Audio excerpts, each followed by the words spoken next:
To explore the Virgo supercluster, we have to leave our solar system, then our Milky Way galaxy, then the local group, the group of galaxies in which the Milky Way lies. The local group is one of the groups of galaxies that make up the Virgo supercluster. We are now at the heart of this supercluster, some 200 million light-years across. The Virgo supercluster is also known as the local supercluster. It's called the Virgo supercluster because it contains the Virgo cluster at its center. The Virgo cluster is located around 65 million light-years from us. The discovery of the Virgo supercluster was a gradual process. In 1863, William and John Herschel published the first major collection of nebulae, revealing that a large number lay in the region of the Virgo constellation. Nearly a century later, the Franco-American astronomer G.H. de Vaucouleurs then hypothesized that this excess of nebulae was in fact a galaxy-like structure, but on a larger scale. In 1953, he called this structure a local supercluster, and in 1958, a local supercluster. In the 1960s and 1970s, the scientific community was not yet unanimous on the nature of this structure, which could just as well be a random alignment of galaxies as an ordered structure. In the 1970s and 1980s, a redshift analysis showed that it was indeed a structure. The mass of the local supercluster was estimated at 10 to the 15th power solar masses.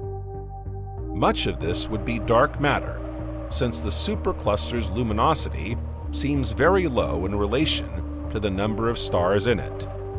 Contrary to long-held belief, the Virgo supercluster is not a gravitational structure with a clear boundary.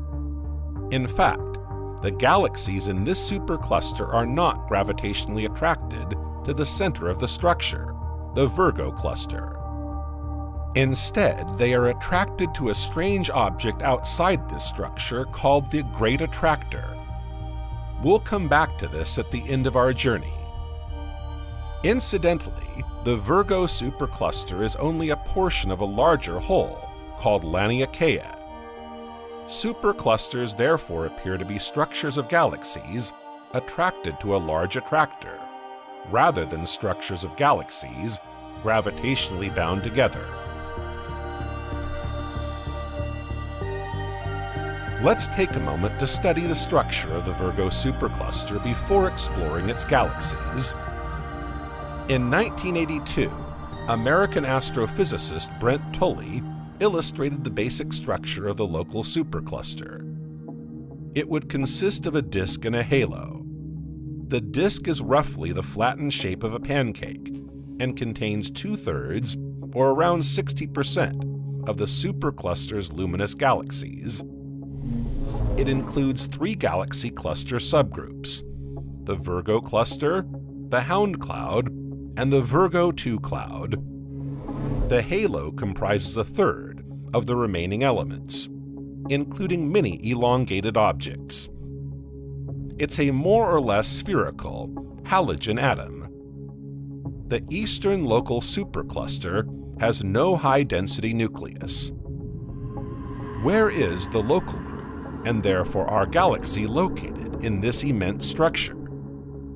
The local group is located near the edge of the supercluster, in a small filament.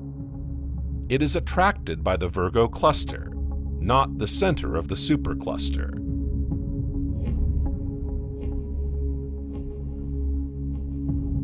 We're now going to look at the galaxies in the local supercluster. Astronomers have noticed that the elements of this supercluster are not arranged randomly. The density of galaxies decreases with the square of the distance from its center, located near the Virgo cluster. The majority of bright galaxies, i.e. those with an absolute magnitude greater than -13, are concentrated in just a few clouds.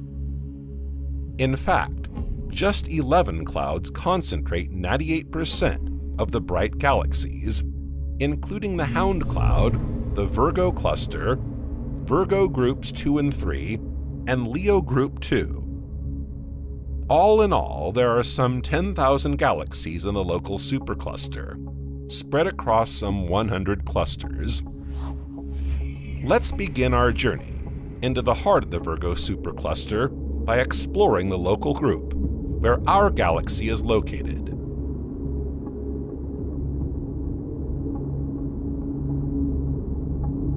The local group is located on the outskirts of the Virgo supercluster. It comprises more than 50 galaxies. It is not possible to determine with certainty the number of galaxies in this group, as some are very faint and therefore difficult to detect, and the boundaries of the local group are not yet precisely defined. It is estimated to extend over a diameter of around 10 million light-years. In fact, it's considered a small structure, even if this may surprise you. So there could be far more than 50 galaxies in the local group, perhaps 60 or 80. What we do know is that the local group is organized around two spiral galaxies, the Andromeda galaxy, or M31, and the Milky Way. Each of these two spiral galaxies is surrounded by satellite galaxies. For example, the galaxy closest to the Milky Way is the Great Dog Galaxy, located just 25,000 light-years from our own galaxy. A third spiral galaxy has been observed in the local group, the Triangle Galaxy, or M33. It is considered a satellite galaxy of the Andromeda Galaxy. In the local group, you can also observe two Magellanic spiral galaxies, i.e., single-armed spiral galaxies, the Large Magellanic Cloud, and NGC 3109. These galaxies are smaller than ordinary or barred spiral galaxies. You can also observe an elliptical galaxy, M32, also a satellite of the Andromeda Galaxy.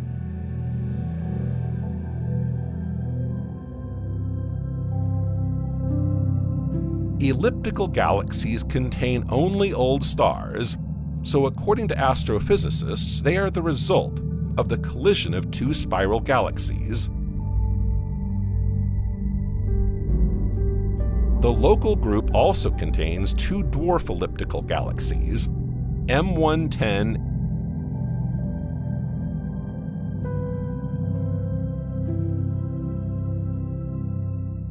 and NGC 147.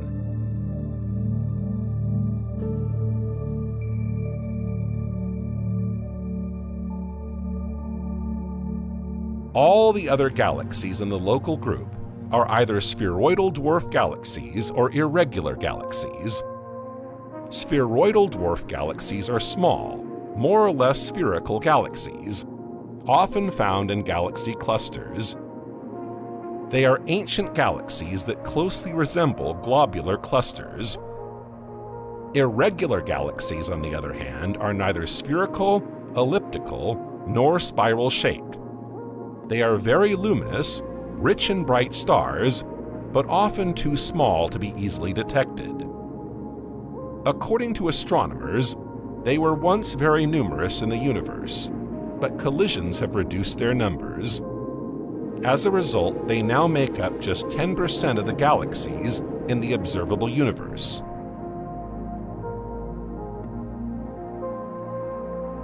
Let's take a look at the Andromeda Galaxy, the largest galaxy in the local group. With a diameter of 220,000 light-years, it is larger than the Milky Way.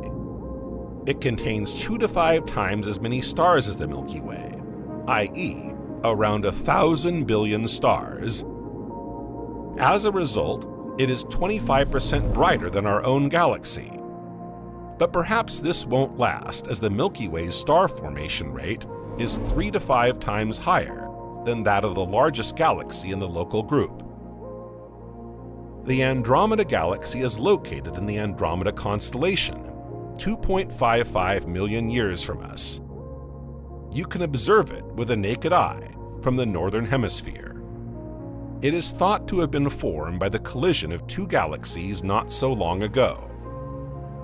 Astronomers estimate its formation date at less than 3 billion years ago, at a time when the Earth already existed.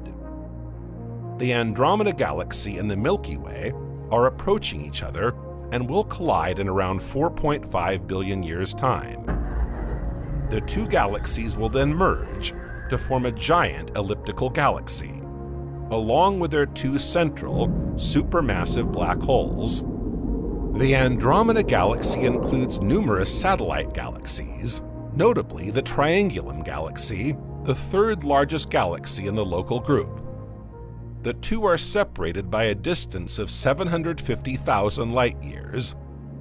This galaxy is unusual in that it has an HII region at its center, rather than a supermassive black hole, which is the most powerful X-ray source in the local group.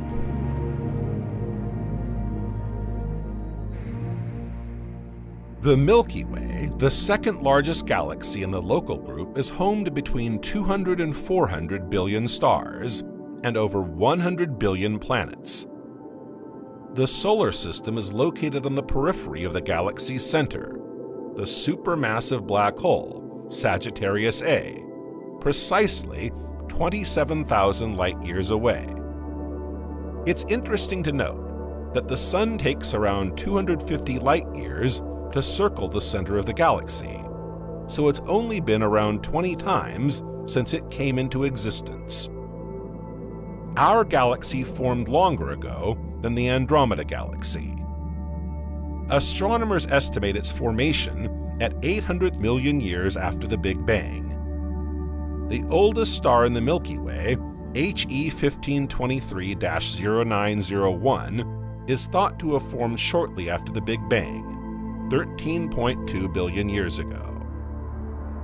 Among the Milky Way's satellites is the Big Dog dwarf galaxy, the closest to us, located just 25,000 light-years away.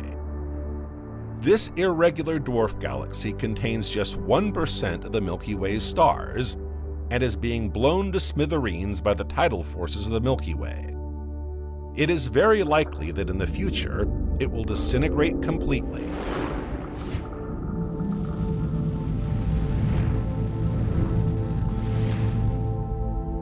The closest group of galaxies to the local group is the Sculptor group, or Sculptor filament.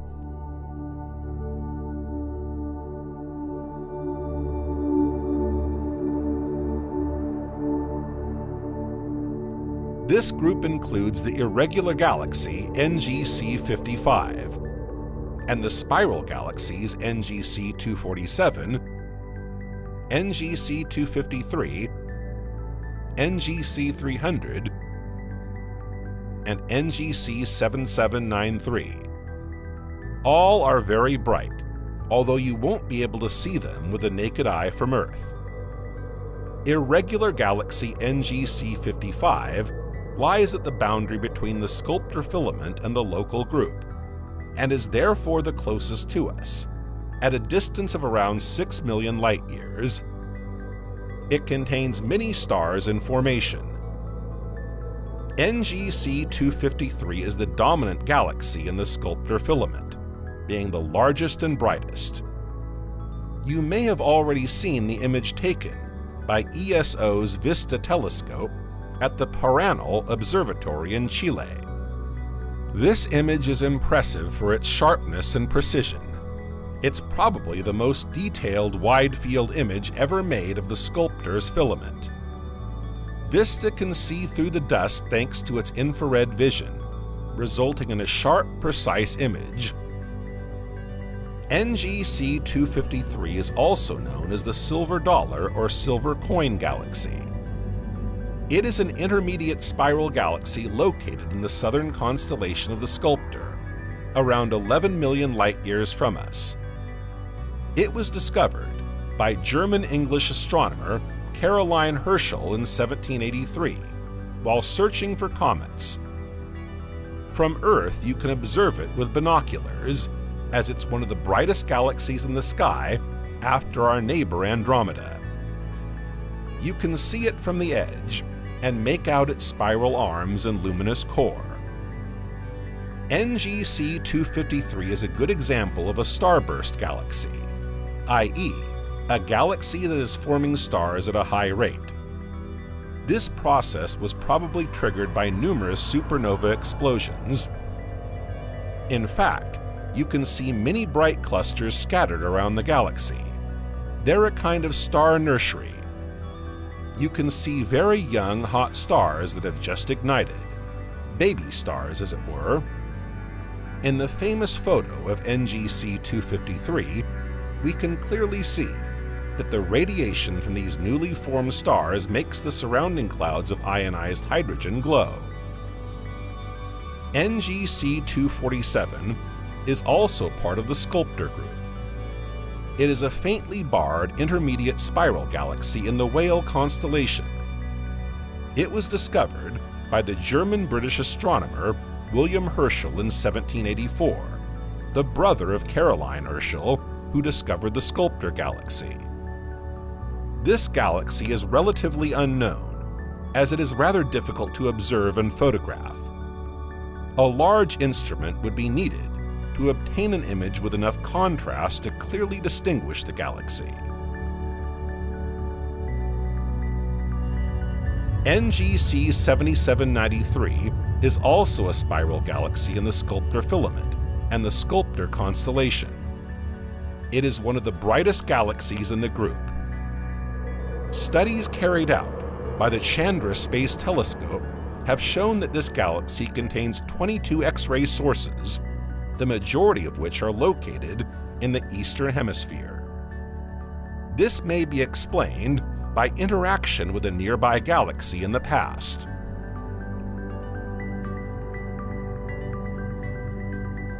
Before we set off to discover another group of galaxies close to our local group in the Virgo supercluster, let's take a look at the Sculptor dwarf galaxy, which was the first spheroidal dwarf galaxy to be discovered orbiting the Milky Way.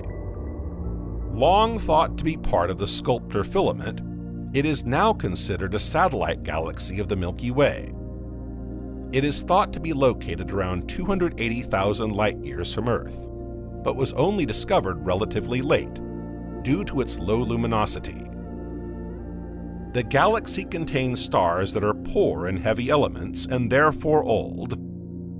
It is therefore an interesting galaxy for astronomers, as it may reveal valuable clues to the history of the earliest periods of star formation in spheroidal dwarf galaxies.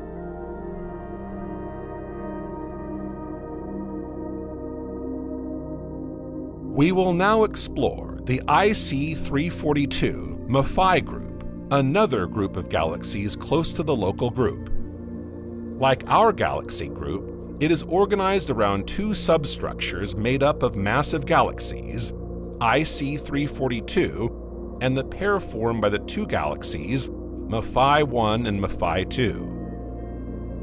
IC 342, also known as Caldwell 5, is an intermediate spiral galaxy located 11.4 million light-years from us in the Giraffe constellation. It is the most luminous and massive galaxy in the group. It was discovered in the 1890s. Like NGC 253, it is a star-forming galaxy. The IC 342 subgroup includes 9 known satellite galaxies, including NG 1560, the Giraffe A galaxy, also known as Camelopardalis A or Cam-A, and the Giraffe B galaxy, also known as Camelopardalis B or Cam-B.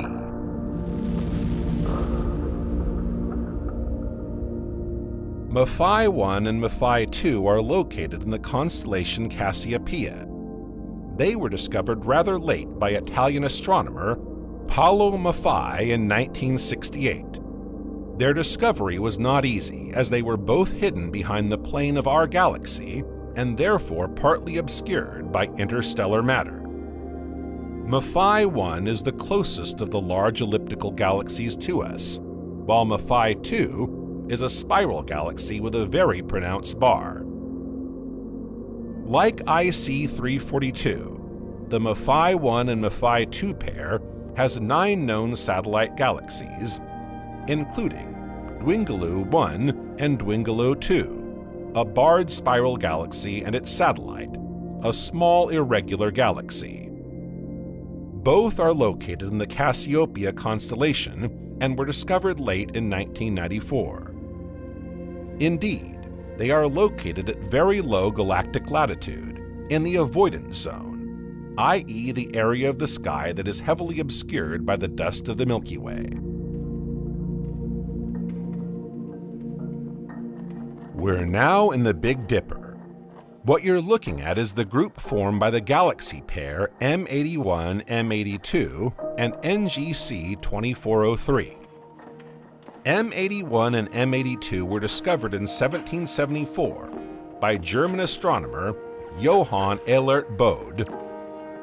Spiral galaxy M81 is the largest of the group, with a diameter of around 87,000 light-years. Although it can't be seen with the naked eye from Earth, it remains one of the brightest galaxies in the sky, which you can observe with binoculars. M82, also known as the Cigar Galaxy, is also a spiral galaxy. It is 5 times brighter than the Milky Way, and even 100 times brighter at its center. And with good reason. M82 is a veritable nursery of stars.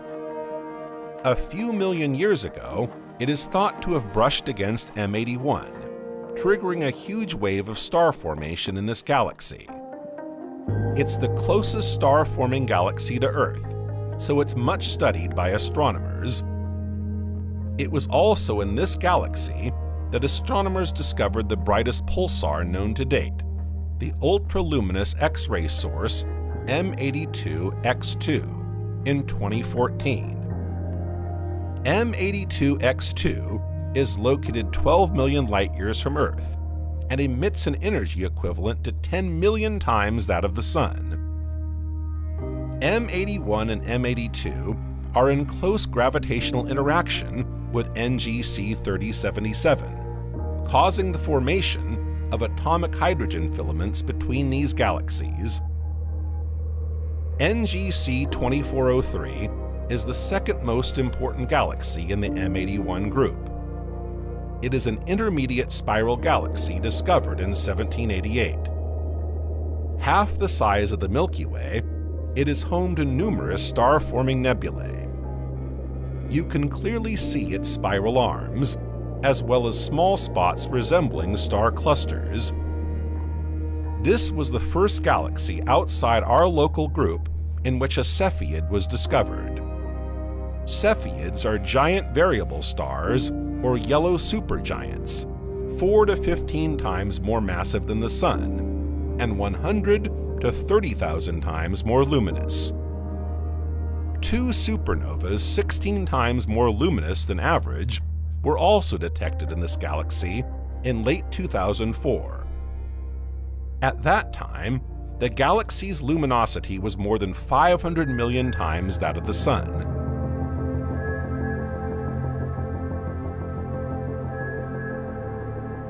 The M101 group lies between the Big Dipper and Hound constellations. It is centered on the galaxy M101, the closest of the giant spiral galaxies, and contains at least 80 galaxies.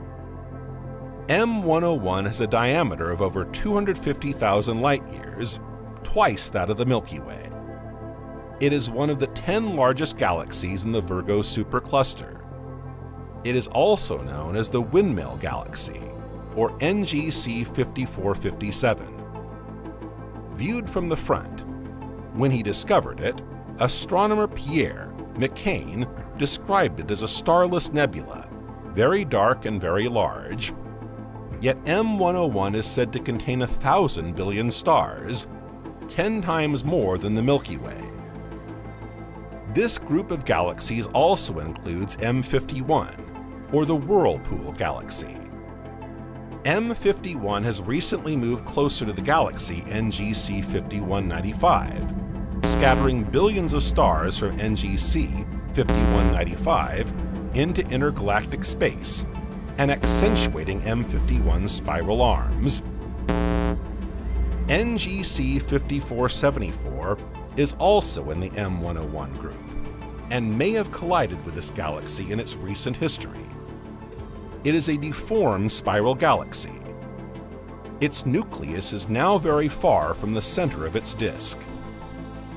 NGC 5204 is a small, Magellanic spiral galaxy that emits a very powerful, ultraluminous X-ray source, discovered in 1980 by the Einstein Observatory, whose origin has yet to be identified.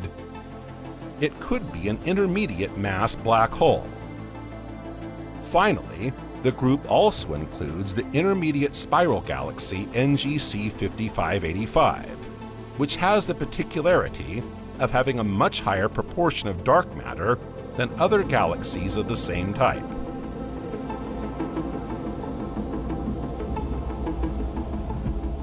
We're now in the Centaur constellation. In front of you is the lenticular galaxy Centaurus A, or NGC 5128.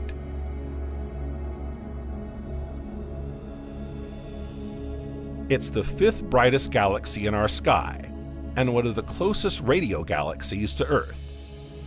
As a reminder, a radio galaxy is one in which most of the energy emitted comes from radio waves, rather than the usual components of a galaxy, such as stars, dust, or interstellar gas. Astronomers are therefore carefully studying its active galactic nucleus. In radio waves, Centaurus A extends over 20 times the apparent diameter of the Moon. Observations of this galaxy suggest that it swallowed a spiral galaxy around 500 million years ago, which would explain its intense radio emissions. Centaurus A's appearance is so strange that it wasn't until 1952 that it was classified as a galaxy. Seen from Earth, it resembles a lenticular or elliptical galaxy with a band of dust superimposed. Again, this strange morphology can be explained by the merging of two smaller galaxies in the past. While the bulge of the galaxy contains mainly old red stars, the disk contains over 100 star-forming regions. The Centaurus A galaxy forms a galactic group with the two spiral galaxies M83 and NGC 4945. M83 is located in the Hydra constellation and is often nicknamed the Southern Windmill Galaxy for its resemblance to M101. At its heart lies a star-forming outburst region, which is disrupted by a supermassive black hole that ingests huge quantities of matter while expelling matter and energy outwards. This is the galaxy that gave its name to the French electronic music group M83. As for NGC 4945, it's a barred spiral galaxy in the constellation Centauri that resembles the Milky Way. There are a few differences, however, which observations have revealed despite the galaxy being viewed from the edge. Its center is much brighter than that of the Milky Way, and it is believed to house a supermassive black hole that also ejects energy into space, while devouring huge quantities of matter. It has a highly active nucleus, meaning that its central bulge emits more energy than quieter galaxies. It is therefore classified as a Seyfert galaxy.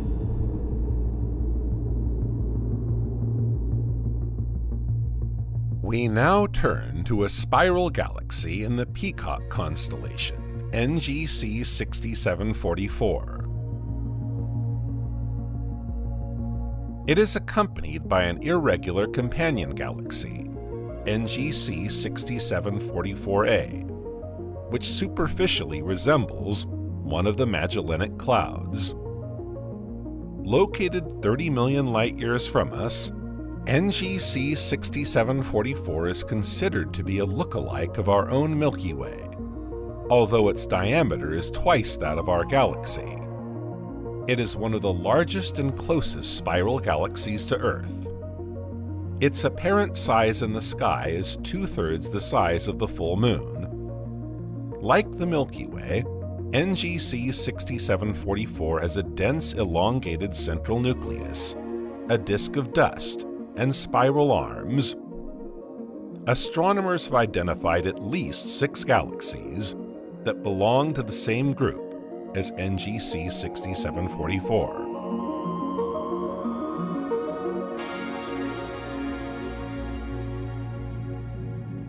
Our discovery of the Virgo supercluster continues with the galaxy NGC 7582. This spiral galaxy lies around 70 million light-years from Earth, in the constellation of the Crane. This galaxy was photographed by the MUSE instrument on ESO's Very Large Telescope to study the effect of an active black hole on star formation in a galaxy. Indeed, the central black hole of NGC 7582 feeds an active core thanks to the enormous quantities of energy it releases. The study of NGC 7582 shows that a structure surrounds the central supermassive black hole, diverting the flow of energy from the active core in the form of powerful winds to protect the rest of the galaxy. NGC 7582 is considered a variable active galaxy. In 1998, a sudden and unusual change in its optical emission line spectrum was observed for several months. Among the hypotheses put forward to explain this variation, astronomers considered the capture of a star by the supermassive black hole. Today, however, it is thought to be molecular material orbiting the active center, periodically occulting it, which gives rise to these variations. NGC 7582 is also thought to be a star-forming galaxy, with one strong burst occurring 6 million years ago and another 1 billion years ago. NGC 7582 is part of the Crane Quartet with 3 other galaxies, NGC 7599, NGC 7590, and NGC 7552.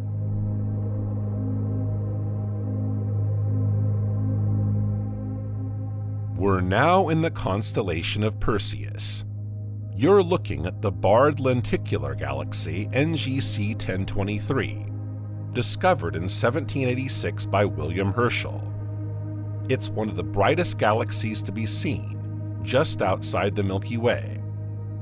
With a diameter of around 60,000 light-years, it contains a supermassive black hole of around 44 million solar masses at its center.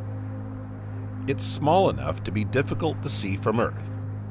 You'd need a small telescope, a clear, pollution-free sky, and a time when the moon is faint or distant. The NGC 1023 group includes at least 19 galaxies in the Perseus, Andromeda, and Triangulum constellations. Most of these galaxies are either small spiral galaxies or dwarf galaxies. For example, spiral galaxy NGC 891 is the largest galaxy in the NGC 1023 group, with a diameter of 131,000 light-years. Seen from the edge, this galaxy in the Andromeda constellation is best known to astronomers for being the site of one of the brightest supernovas ever observed, SN 1986J. This supernova, discovered on August 21, 1986, had an apparent magnitude of 14. The Virgo cluster is located at the center of the local supercluster. According to astronomers, it is the largest group of galaxies within a radius of 100 million light-years. The cluster is thought to contain between 1,300 and 2,000 galaxies, including 150 large galaxies and a large majority of dwarf galaxies. The diameter of the Virgo cluster is 15 million light-years. Even the local group is smaller than the Virgo cluster and is gravitationally attracted to it. The Virgo cluster is organized around three main subclusters formed by the galaxies M87, M86, and M49. M87 is the largest galaxy in the cluster, with a diameter of 120,000 light-years. This giant elliptical galaxy contains over 10 billion stars, a supermassive black hole of 6.5 billion solar masses, and more than 10,000 globular clusters. M87 is surrounded by numerous satellite galaxies, including M98, M99, and M100, and the pair of galaxies known as the I galaxy. As for the elliptical galaxy M86, it has the particularity of approaching the Milky Way at high speed. In fact, it's the second fastest approaching galaxy after M90, at a speed of 227 kilometers per second, or 140 miles per second, according to the NED database. It is also said to contain almost 3,800 globular clusters.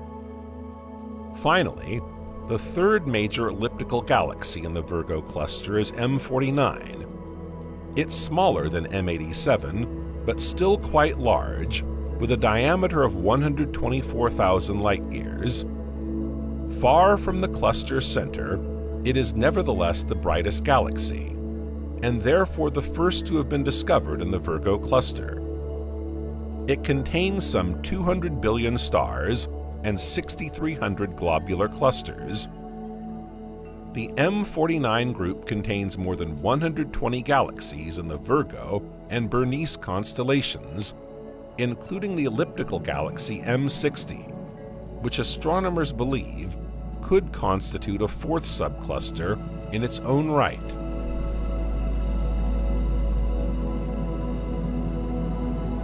In the Big Dipper constellation on the flank of the Virgo cluster, we find a group of galaxies known as the Big Dipper cluster or Big Dipper group. Its luminosity is 30% that of the Virgo cluster, and its mass only 5%. This cluster forms a ribbon of galaxies in the northern hemisphere, most of which are spiral galaxies. The Big Dipper cluster is made up of two main groups. Ursa Major North comprises most of the cluster's large galaxies, located above 50 degrees north. This boundary remains rather arbitrary. The three brightest galaxies in the Ursa Major North group are NGC 3631, NGC 3953, NGC 4088, and M109. But these are not the only bright galaxies in the group. There are 32 galaxies with a diameter of over 30,000 light-years in this group. The second group in the Big Dipper cluster is Ursa Major Sud. Schematically, this group comprises galaxies located south of 50 degrees. The three brightest galaxies in the Ursa Major South group are NGC 3675, NGC 3726, and NGC 3938.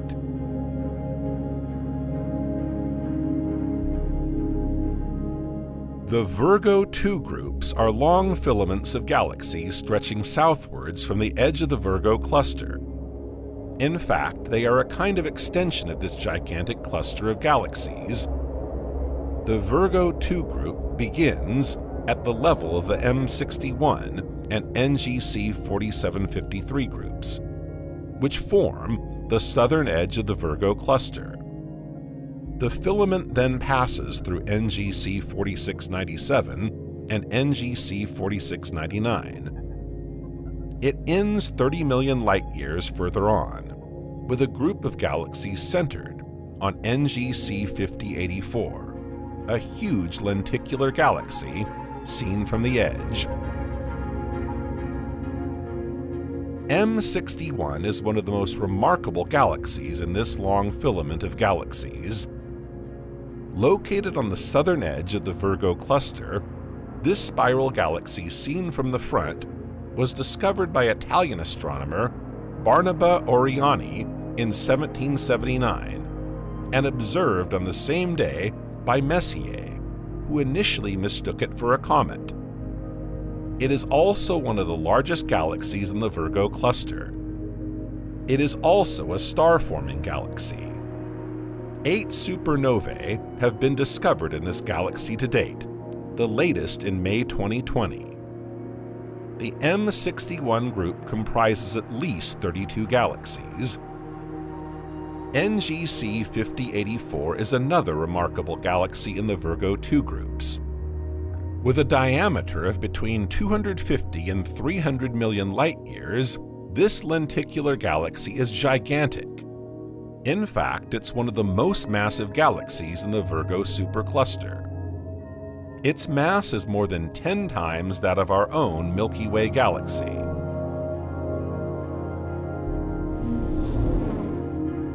The Virgo 3 groups form a long chain of galaxy groups to the left of the Virgo cluster. It spans more than 40 million light-years. Why such a long distance? It seems that the gravitational pull of the Virgo cluster has contributed to the stretching of this chain of galaxy groups. Astronomers have estimated that the Virgo 3 cluster comprises 8 galaxy groups and 13 galaxies outside these groups. Among the galaxies in the Virgo 3 groups is the spiral galaxy NGC 5248, which is one of the brightest in its region, and the brightest in a small group of galaxies. It has a special feature that has been observed by the Hubble Space Telescope. Around its nucleus are not 1, but 2 star-forming disks. NGC 5364 is a spiral galaxy with very long spiral arms. This feature allows it to be classified as a grand-style spiral galaxy, a title deserved by only a tenth of spiral galaxies. This galaxy is beautiful to look at, even if its spiral arms are slightly asymmetrical and distorted, certainly due to interactions with a nearby neighboring galaxy.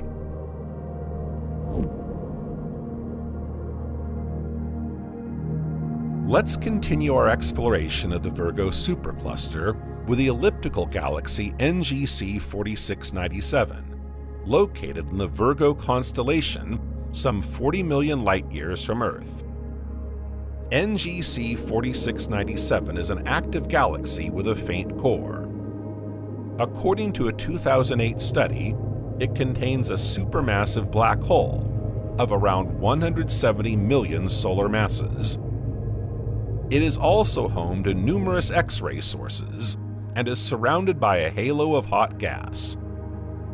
These characteristics suggest that this galaxy has had a turbulent past, with supernovae, black holes, and neutron stars belonging to binary star systems, all of which could be the origin of X-ray sources. In fact, a large number of X-ray binaries have been discovered in the galaxy's globular clusters. What's more, since black holes and neutron stars are the final stages in the life of a massive star, astronomers believe that this galaxy was home to many massive stars in the past.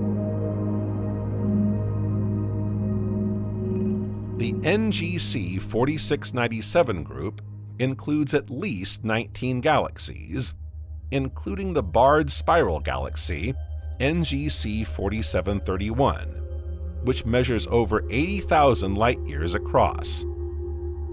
Its spiral arms contain a large number of young blue star clusters. You may notice that its spiral arms are distorted. This is due to interaction with a giant elliptical galaxy called NGC 4697. In the NGC 4697 group, you can also see a small spiral galaxy called NGC 4775, which also has deformed spiral arms, in addition to an off-center nucleus, and the barred spiral galaxies NGC 4941 and NGC 4948.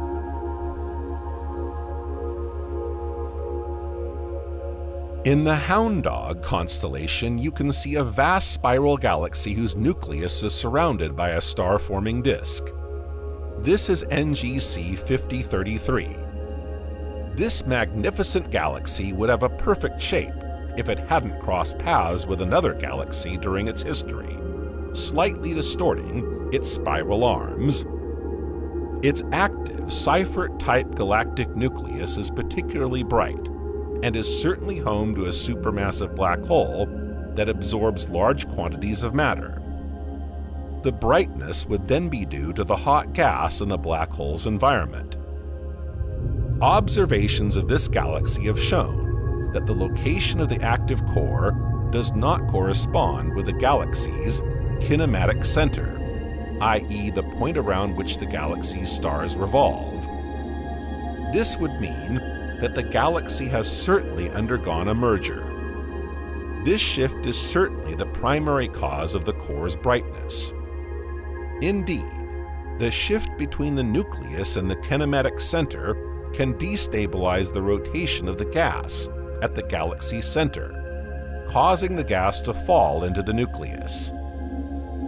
The gas is then compressed by the enormous gravitational forces of the core center and becomes hot.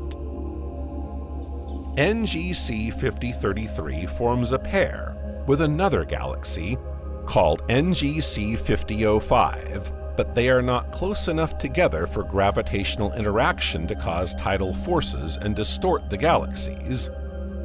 The gravitational interaction between these two galaxies remains fairly weak.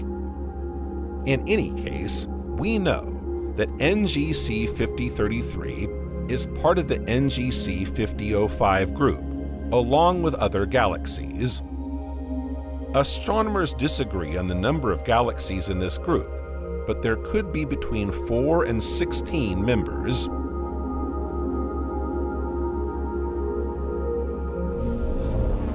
Let's continue our exciting journey into the heart of the Virgo supercluster with an exploration of the Hunting Dog Cloud. Also known as the Dogs 1 group, the Canes 1 group, or the M94 group. This cluster of galaxies spans the constellations of the Hounds and Bernice's Hare. It doesn't contain many noteworthy galaxies, so it's only very recently that we've been able to distinguish this group from the many other background galaxies in this region of the sky.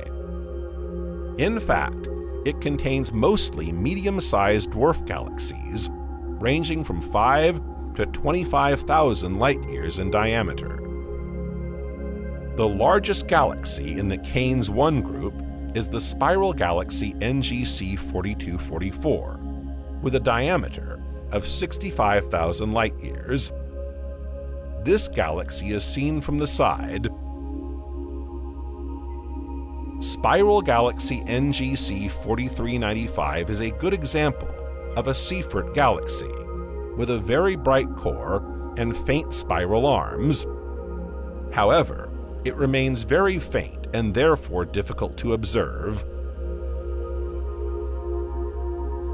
In the Dog 1 group, you'll also be able to observe NGC 4214, a small, irregular, hydrogen-rich star-forming galaxy of interest to astronomers because it contains stars in various stages of formation. Observations of this galaxy have shown complex patterns of glowing hydrogen formed during the star birth process, but also clusters of much older red supergiant stars.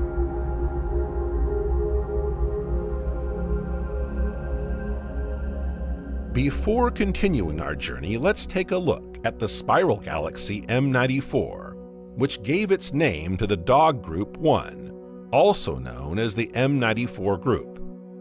It lies at the far end of the cluster and has a diameter of 30,000 light-years. It's a star-forming galaxy that's magnificent to observe. Yes, not only is it seen from the front, but it also boasts a beautiful ring of bright blue stars and well-defined spiral arms. In any case, astronomers haven't yet tired of observing it, and are currently trying to unravel the mysteries of its starry outbursts. The hunting dog's cloud should not be confused with the Dog's 2 or Cain's 2 group, which lies behind it. Also in the Hound's constellation, this galaxy cluster contains a remarkable galaxy, M106. Discovered by Pierre McCain in 1781, it wasn't added to Messier's catalog until 1947. And yet, this galaxy is particularly large and bright. It is 130,000 light-years across, larger than our own Milky Way. Its morphology is unusual. 2 spiral arms are clearly visible, detached from the rest of the galaxy, which is not very bright. The most precise images of this galaxy show that it may actually have 4 spiral arms. It is not known, however, whether these 2 additional arms are made up of stars or simply gas. In the same images, impressive jets of matter can be seen on either side of the nucleus, indicating that M106 is a Seyfert galaxy with an active nucleus and that it contains a particularly active supermassive black hole at its center. The galaxy NGC 4217, often presented as a companion galaxy to M106, appears smaller, but is in fact of equivalent dimensions. It's simply not as close to us as M106. However, it's not certain that it's really a companion to M106, or even that it belongs to the Cain's 2 group, as some measurements estimate it to be 60 million light-years away from us, further from M106 than it is from the Milky Way.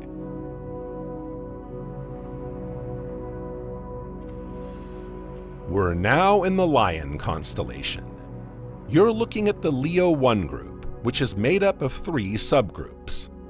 On the right, the M96 subgroup, and on the left, the M66 group, and in the middle, the galaxy NGC 3489. The M96 group includes M96 and M95, 2 barred spiral galaxies, and NGC 3377, an elliptical galaxy. All 3 are particularly bright. M96 and M95 were both discovered on the same evening, March 20th, 1781, by Pierre McCain. They are slightly smaller than our own Milky Way.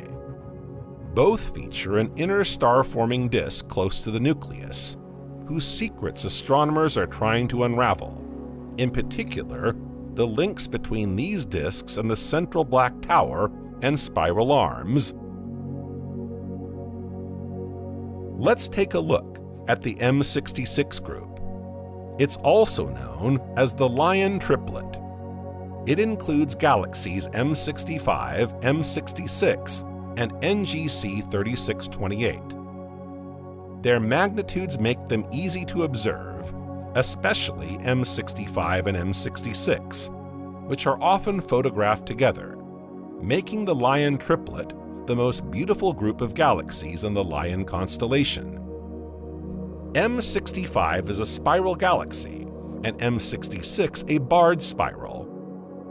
As for NGC 3628, it's a magnificent spiral galaxy seen from the edge, with clearly visible dust bands. We can also see a trail of stars that have been torn from it by the gravitational forces between the 3 galaxies.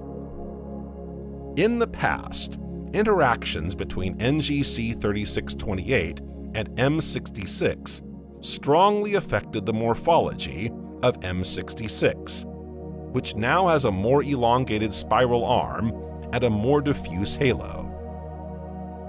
NGC 3489 is located in the Leo 1 group, between the two subgroups of M96 and M66. This lenticular galaxy interests astronomers for its hybrid characteristics. It has a prominent galactic bulge and a visible central disk, like spiral galaxies, but no spiral arms. It also borrows characteristics from elliptical galaxies, with little ongoing star formation and stars over 1 billion years old. Like many of the galaxies in the Virgo supercluster, it is a Seyfert galaxy with an extremely bright core and a central black hole that devours any matter approaching it. The radiation from its active galactic nucleus, however, is weaker than average. See that vast gathering of galaxies to the right of the Virgo cluster? Those are the Leo 2 groups. These groups of galaxies lie behind the Leo 1 group and are spread over 30 million light-years. The elliptical galaxy, NGC 3607, is the brightest in the Leo 2 group.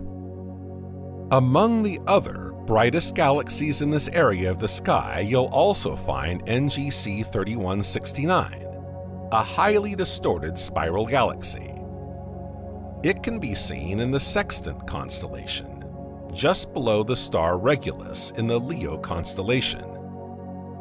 Gravitational interaction with its neighboring galaxy, NGC 3166, has taken its toll on its magnificent spiral shape, and it now looks as if it's completely disintegrating.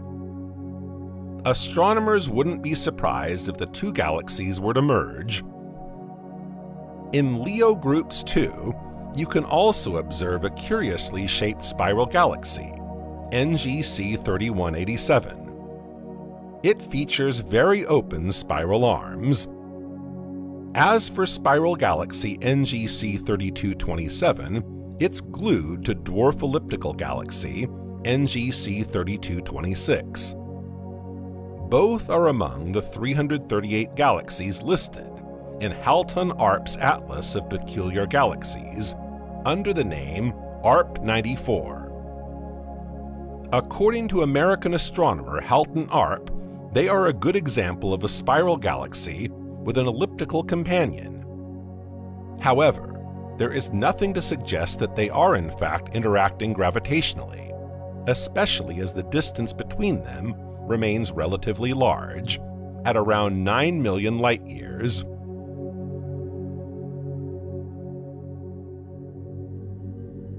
Let's continue our journey towards the Furnace Cluster. But before we do, let's take a look at a remarkable galaxy called NGC 2997. This grand-style spiral galaxy is located in the constellation of the Pneumatic Machine, a constellation you may not have heard of often since it's located in the southern hemisphere and is relatively faint. NGC 2997 was discovered by William Herschel in 1793 and lies around 55 million light-years from us, but is moving away from us at around 1,100 kilometers per second or 680 miles per second. This galaxy is particularly remarkable for its nucleus, surrounded by a string of giant clouds of ionized hot hydrogen. The NGC 2997 group comprises some 15 galaxies, including several irregular Magellanic galaxies. Before arriving at the Furnace Cluster, the Dorado group is also worth a visit.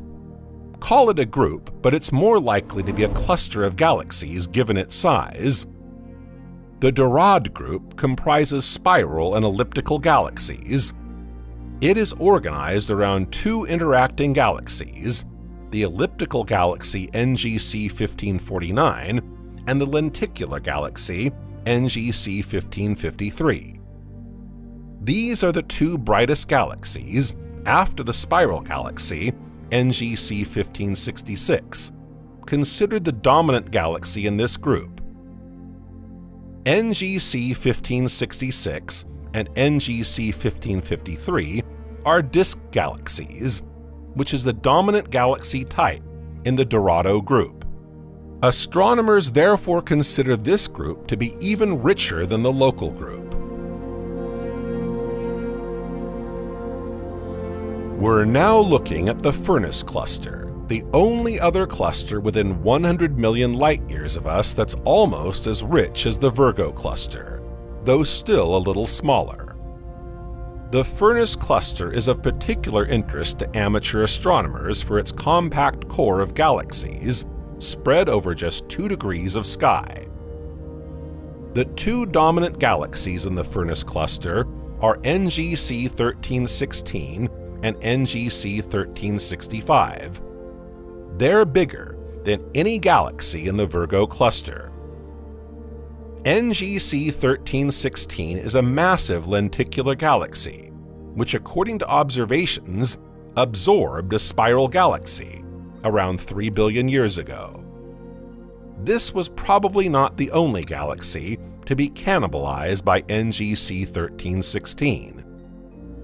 Not far from this galaxy is a spiral galaxy called NGC 1317, which could suffer the same fate.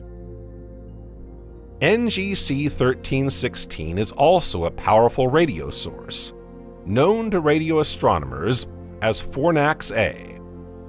It is the most important source of radio waves in the constellation Furnace, and the 4th most intense radio source in the sky.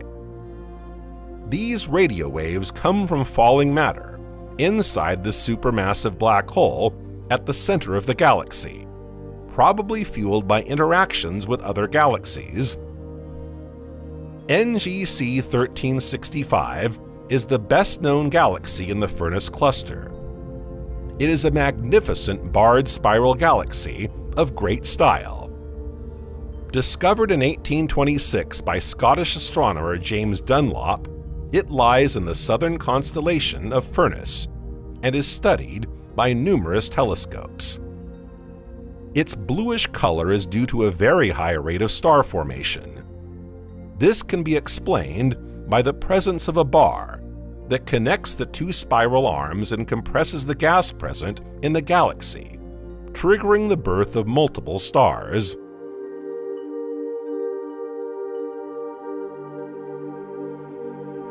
The Eridani cluster is another remarkable galaxy cluster in the southern hemisphere. It is sometimes referred to as the Furnace II cluster. This is because it is very close to the Furnace cluster at a distance of around 20 million light-years.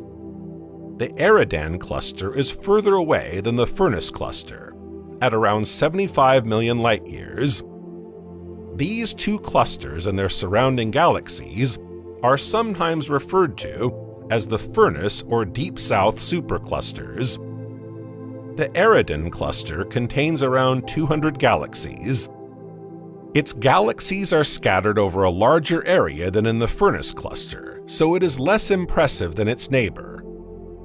2 subgroups can be distinguished, one to the south around NGC 1395 and one to the north around NGC 1407. NGC 1407 is a vast elliptical galaxy, larger than the Milky Way, with a diameter of around 243,000 light-years. Its group contains at least 9 galaxies. NGC 1395 is also a vast elliptical galaxy, but slightly larger, with an estimated diameter of around 264,000 light-years. The NGC 1395 group contains at least 32 galaxies. We can't leave the Eridani cluster without a quick look at NGC 1232, one of the most beautiful galaxies in the cluster, with its well-defined spiral arms. This stylish spiral galaxy is around 145,000 light-years across, and its spiral arms contain millions of bright stars, alongside dark dust, to the delight of our eyes.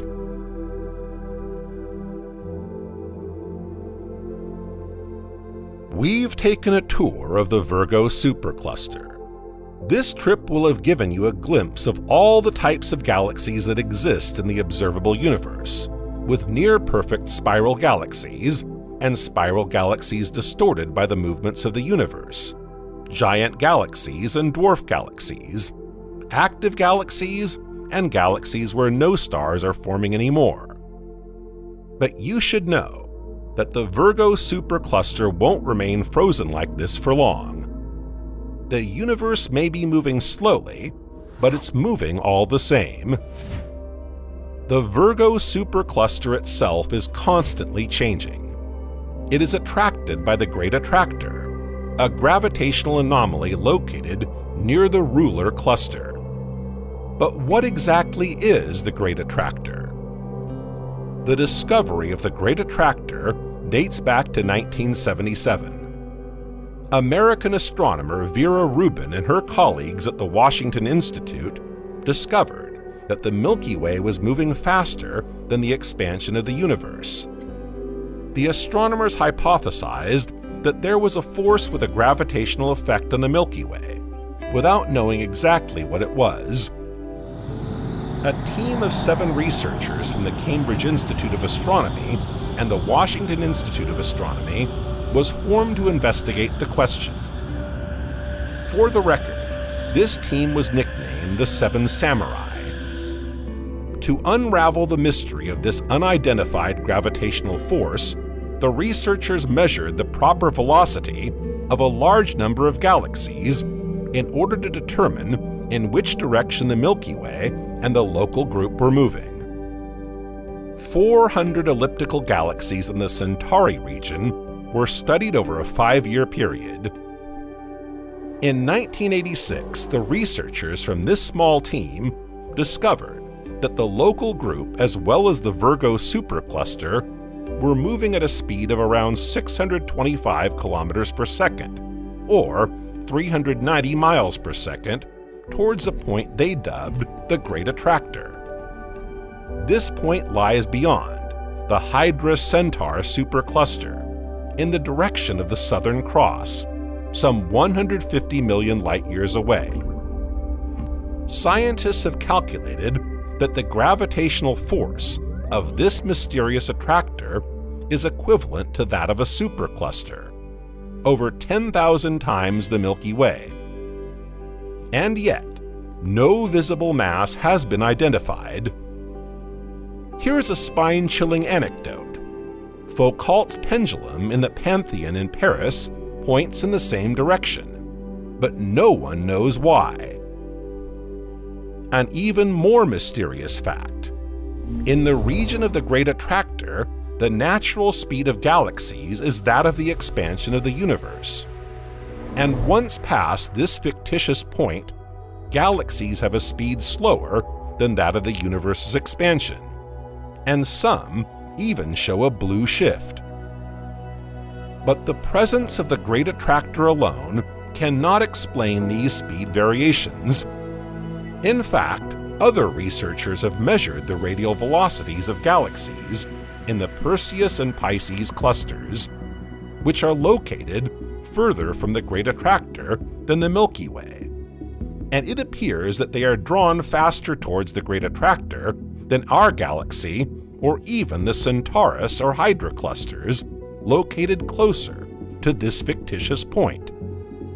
Researchers have put forward all kinds of hypotheses, including the presence of another Great Attractor or the imprecision of radial velocity measurements due to the uncertainty linked to galaxy luminosity. In 2016, after 30 years of research, researchers identified the existence of large extragalactic structures that could explain the gravitational attraction of galaxies towards the Great Attractor, without, however, completely solving the mystery.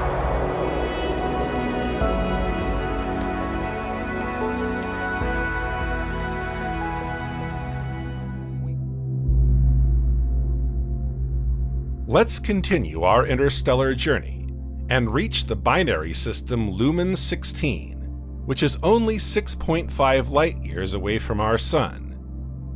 Composed of two brown dwarfs, it is located in the southern constellation of the Sails. To date, it is the closest known pair of brown dwarfs to our solar system. Their recent discovery, which dates back only to 2013, was the result of a 13-month mission by NASA's WISE spacecraft. It acquired about 1.8 million images of asteroids, stars, and galaxies. But first, what is a brown dwarf? In reality, it is an object too massive to be considered a gas giant, but not massive enough to be a star, being unable to trigger nuclear fusion at its center. Brown dwarfs are sometimes compared to failed stars. The main component of this binary system is of spectral type L8. The second, even less bright, is also a late bloomer that appears closer to the transition threshold. These two objects, which are separated by more than 3 astronomical units, orbit each other in about 25 years. This slowness is explained by their low mass, although it represents about 30 times that of Jupiter.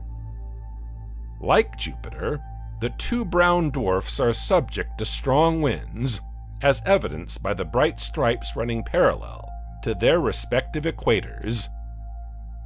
If you take a closer look at Object B, you will see a complex structure of irregular clouds on its surface, sometimes light, sometimes dark.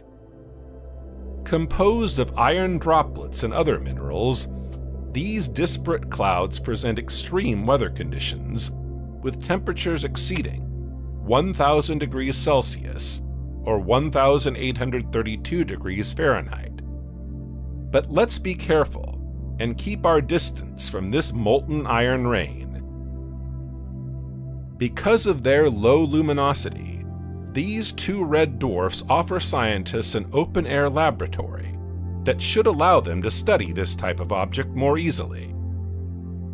Brown dwarfs could reveal the secrets that govern planetary evolution, but also the formation of stars. They could even allow the discovery of exoplanets.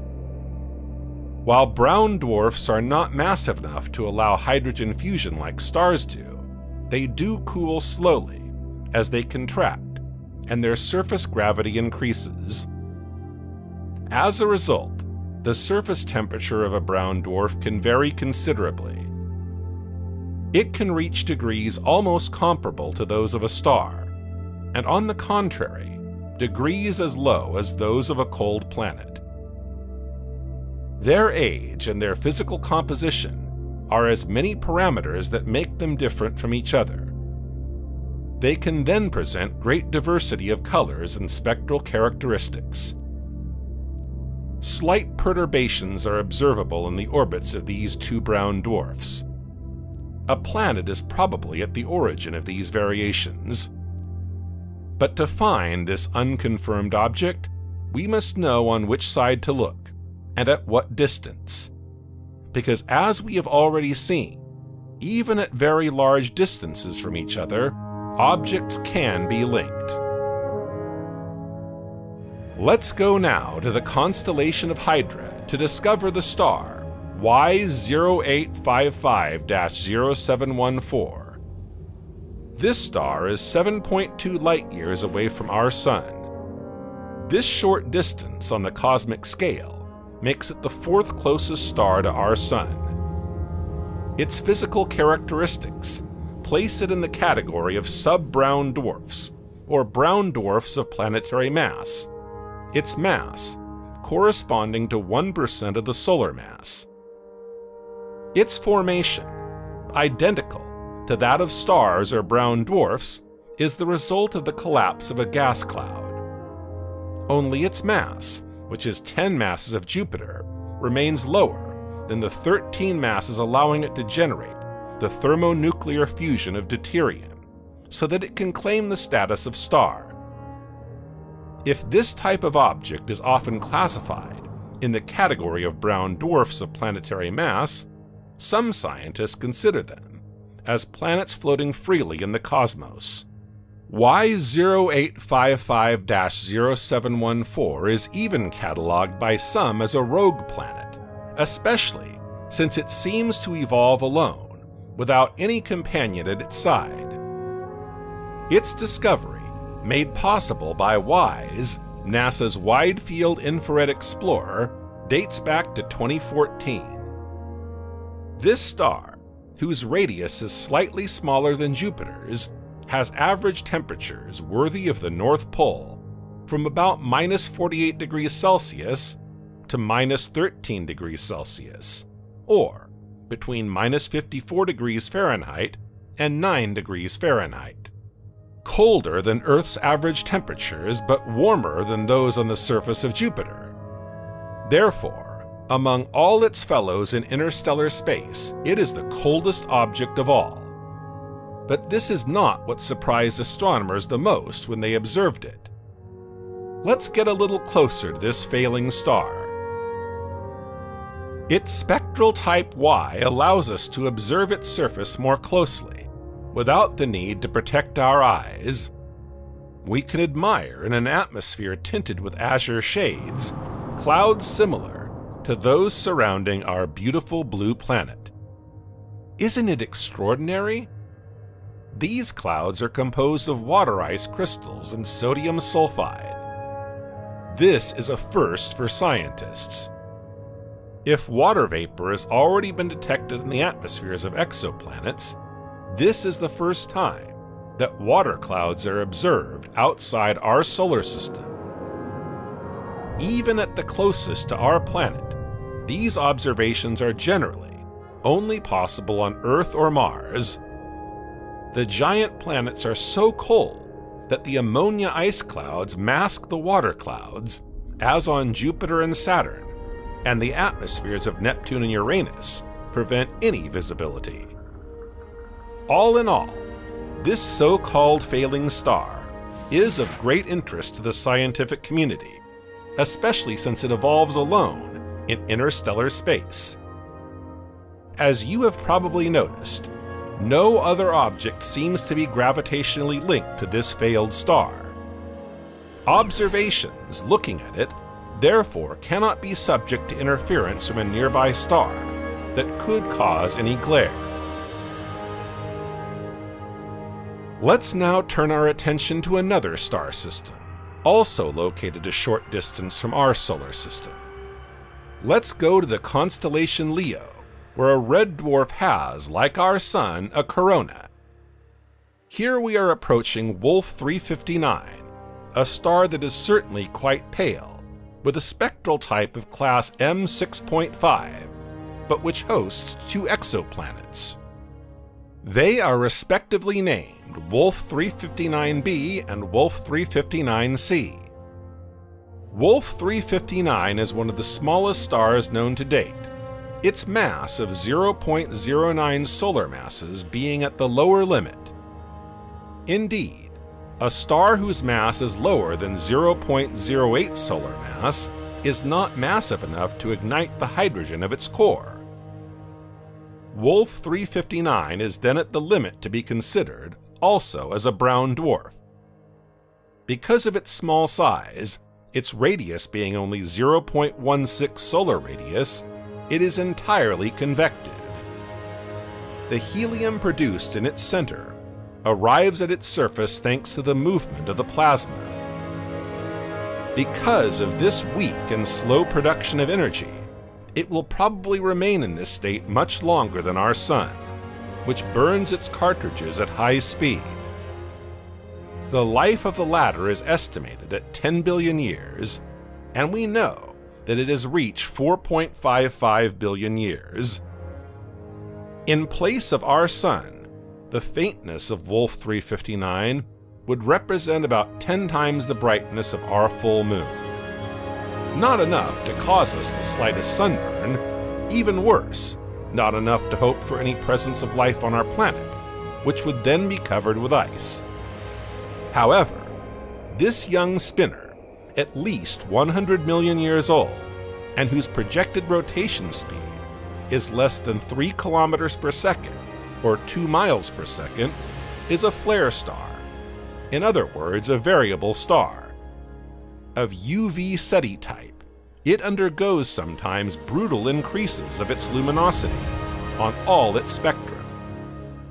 Its magnetic activity induces brief eruptions which can occur at a rate of 32 events over a period of 2 hours, most of them being micro-eruptions. Its surface temperature, much lower than that of our Sun, is nevertheless 2,500 degrees Celsius, or 4,532 degrees Fahrenheit. This temperature is low enough for the chemical compounds to remain long enough to be observed with their spectral lines. In 2001, molecular lines composed of carbon monoxide, iron hydride, chromium hydride, water, magnesium hydride, vanadium oxide, or titanium oxide could be observed for the first time from a terrestrial telescope. Apart from the Sun, Wolf 359 is therefore the first star to expose the spectrum of its corona to the light. The study of its spectrum revealed the absence of lithium lines. This element has probably been entirely consumed by fusion in the core. This is the parameter that allows us to conclude that this star must be at least 100 million years old. As we have seen, Wolf 359 is not alone. It has 2 companions. 2 planets orbit around it. The first, Wolf 359b, is 276 million kilometers, or 170 million miles away, and the second, Wolf 359c, is close to 2.7 million kilometers, or 1.7 million miles. The more distant of the two has a mass of about 43.9 Earth masses and orbits Wolf 359 over a period of 2,938 days. The closer one, Wolf 359c, is much less massive, with its 3.8 Earth masses. It orbits its star in 2.7 days. Unfortunately, these 2 planets are either too far away or too close to their host to be located in the habitable zone, which extends from 3.6 and 7.7 million kilometers away, or between 2.2 and 4.7 million miles. Wolf 359b would be so cold that it could only be covered by a thick coat of ice, while its companion, Wolf 359c, would suffer from temperatures too high for water to remain in liquid state on its surface. Our efforts to find a potentially habitable exoplanet will therefore have to focus on another star system. Another red dwarf located in the Big Dipper constellation and 8.3 light-years away from our Sun is particularly promising. Let's join the second Argelander star, better known as Gliese 411 or Lalande 21185, an old lady between 5 and 10 billion years old. This red dwarf of type MV5 is cold and dark. Its luminosity, which is 6,000 times lower than that of our Sun, does not prevent it, however, from being among the brightest red dwarfs in the solar neighborhood. Its apparent magnitude is only 7.47, so it cannot be observed with the naked eye. It has all the characteristics of a half-sun, a mass of about 46% of solar mass, and a diameter equivalent to 40% of that of the Sun. If its mass had reached 50% of solar mass, it would probably have entered the category of red giants. Its surface temperature, which is about 3,328 degrees Celsius, or 6,022 degrees Fahrenheit, or 62% of that of the Sun, can undergo sudden variations as well as its luminosity. Indeed, Gliese 411 is a so-called eruptive star, a flare. The eruptions on its surface are as unpredictable as they are spectacular, especially since the excess luminosity produced contrasts with the usual pallor of the star. At first sight, apart from its spectral anger, this star has nothing extraordinary. However, it integrates the list of interesting objects for exoplanet hunters. On the one hand, because of its proximity to our Earth, and on the other hand, because of its constant radial velocity. It is a perfect example of the stability level of red dwarfs, although it moves perpendicular to the galactic plane at high speed with an average of 47 kilometers per second, or 30 miles per second. In its interstellar course, Gliese 411 undergoes, however, astrometric perturbations. The study of these variations has established that this red dwarf is indeed part of a multiple system. Since 1996, it is known that not one, but two, or even potentially three planets are in orbit around Gliese 411, which is therefore the fourth closest planetary system to our Sun, after Alpha Centauri, Barnard's Star, and Wolf 359. The first planet is called Gliese 411b. It is a super-Earth. Its mass corresponds to 3 Earth masses. Very close to its star, at 0.08 times the distance Earth to Sun, it completes its orbital period, which is very circular, in only 13 days. Gliese 411b is 5 times closer to its host than Mercury is to the Sun, and although this star is less hot than the Sun, the planet is not in the habitable zone. It receives 3.5 times more energy than the Earth receives from the Sun, and must therefore have strong similarities with Venus. A second planet evolves at a little less than 3 astronomical units from the mother star. This is Gliese 411c. This exoplanet, whose mass exceeds 13 terrestrial masses, covers its orbit in 2,946 days. It is therefore a Neptune-like planet, located well beyond the habitable zone. Finally, a third planet could also interfere with the main star, placing it in the category of quadruple systems. Named Gliese 411d, it is 0.5 astronomical units away from its host. With a mass equivalent to 4 Earth masses, it has an orbital period of 215 days. It remains to be seen if its temperature and atmosphere are suitable or not for any form of life. What about you? What do you think about it? But let's leave this question aside for the moment. A star, sparkling like no other, attracts your attention, and for good reason. You are looking at Sirius, the brightest star after the Sun in our winter sky. You know, the one that flashes in the sky, reminding you of the intermittent lights of a plane at high altitude. Moreover, its name, which was not chosen at random, means bright in Greek. We find traces of its sparkling presence since the dawn of time. For the ancient Egyptians, the Nile star, as they called it, announced the periods of flooding of the river. In Chinese astronomy, it was called the celestial wolf, while the Greeks associated it with the dog of Orion, then called Sirius. This star also played a fundamental role for Polynesian navigators by serving as a landmark.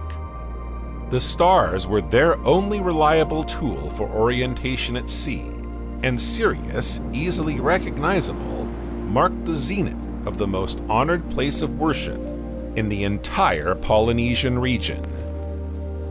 It is located in the constellation of the Great Dog at a distance of 8.6 light-years from our own system. That is why it is also known as Alpha Canis Majoris, being the brightest star in this constellation. Its apparent magnitude is -1.46. To be clear, this negative number means that Sirius is brighter than our Sun, a magnitude of 1 being equivalent to the solar luminosity.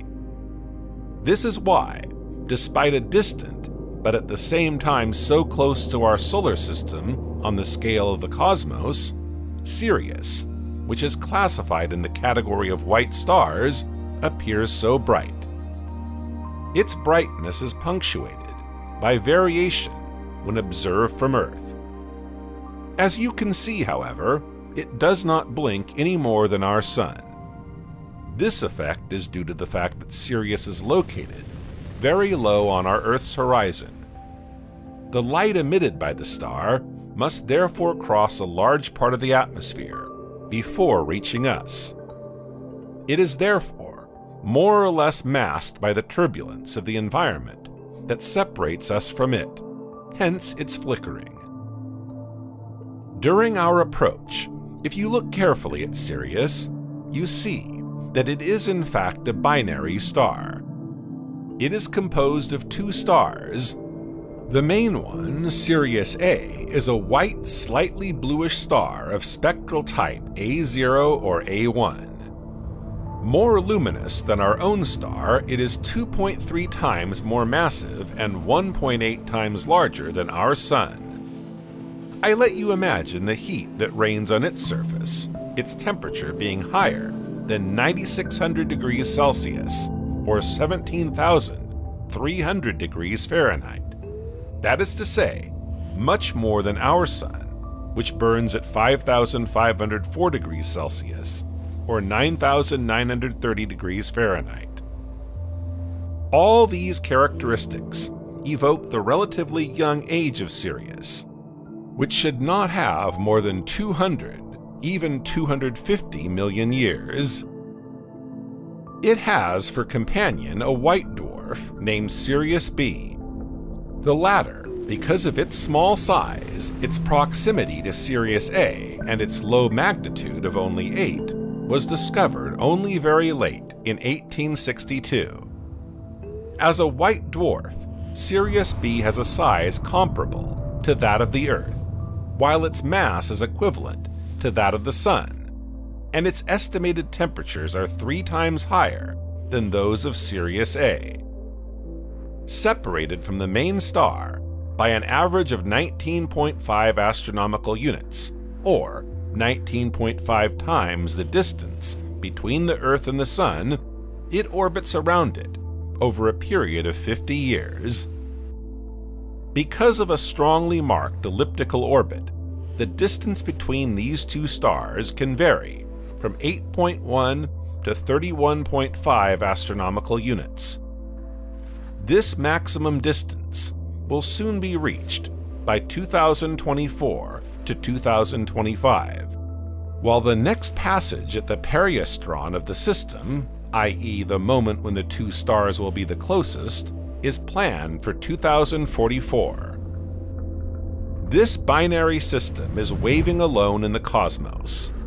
No planet has yet been seen in its vicinity.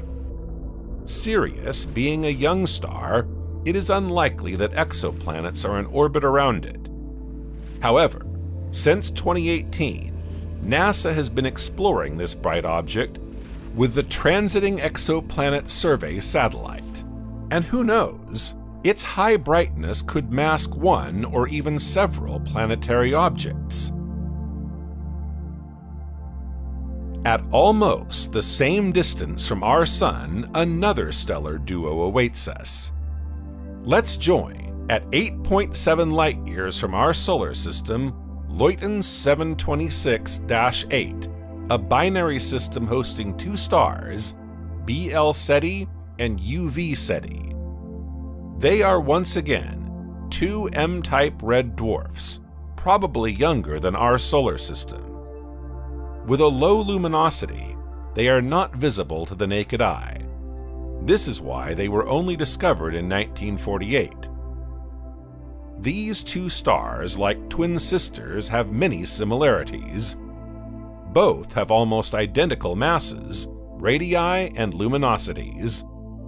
Their mass is 10% of the solar mass, their radius 14%, and their combined luminosity is 11,000 times less than that of the Sun. It is therefore not surprising that we detect an identical temperature on the surface of these two stars, which is close to 2,330 degrees Celsius, or 4,220 degrees Fahrenheit. If the two stars orbit around a common barycenter over a period of 26.5 years, their orbits are marked by a strong eccentricity. The distance between them can therefore vary between 2.1 and 8.8 astronomical units, causing strong tidal forces between the two objects. BL Ceti, the main component of this duo, has a luminosity 6,000 times lower than the Sun, while the secondary star, UV Ceti, has a luminosity 4,000 times lower. UV Ceti is the better known of the two. The latter rotates very fast, with a rotation of only 0.2 days. Its rotation speed feeds a powerful magnetic field, where bubbles, charged with matter by the convection currents typical of red dwarfs, trigger important eruptions. UV Ceti is therefore a flaming star. During one of its numerous eruptions, its luminosity can be multiplied by 100 in a few seconds. At the same time, massive emissions of UV and X-rays ignite the star's environment. In 1952, the observation of UV Ceti allowed to count not less than 75 variations of its luminosity in only 20 seconds. This particularity places it in the category of variable stars, where, moreover, it serves as a reference. Indeed, other eruptive stars are sometimes included in the category of UV Ceti variables. The main star is less active. This is probably related to the fact that it has a lower rotation speed. Nevertheless, the motions of these two stars are at the origin of unusual stellar winds. Their surfaces are subjected to winds more violent than those experienced by the Sun, although weaker at equivalent distances. The resulting heliosphere extends to 10 or 20 astronomical units. During massive eruptions, this heliosphere can be expelled up to 100 astronomical units. When the eruption of one of the two stars is directed towards the second, a shock zone is created, somewhere between the two stars, giving a complex and non-spherical shape to the heliosphere surrounding UV Ceti.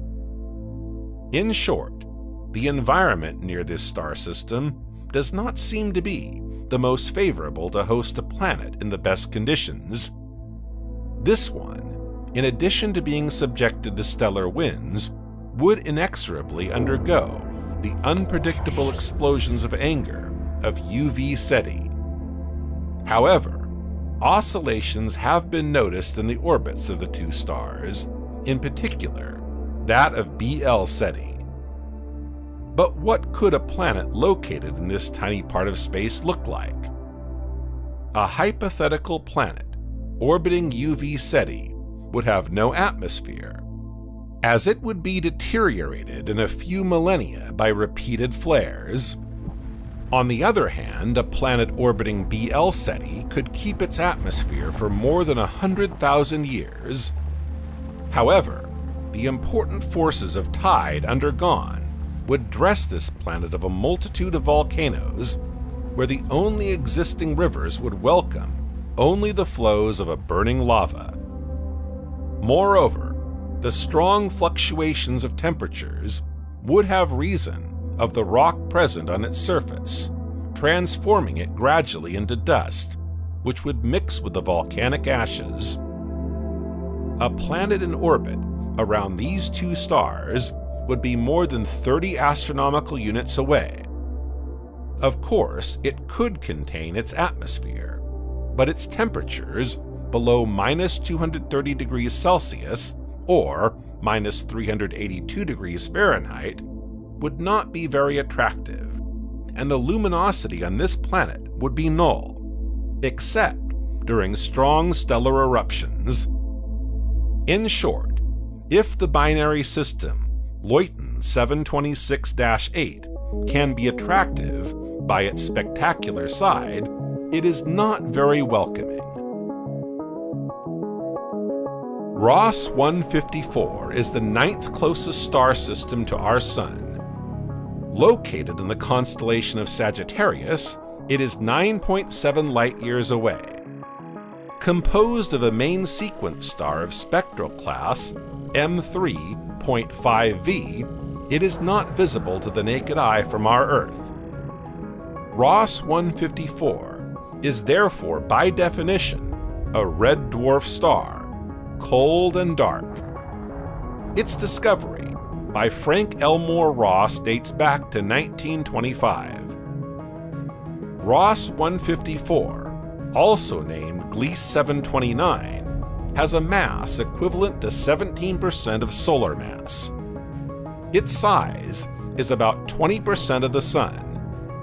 Its apparent magnitude is only 10.44. The luminosity of this star is relatively low and represents only 0.4% of the Sun. Ross 154 is so small that it is not able to expel heat from the core at its surface, as do the larger red dwarfs.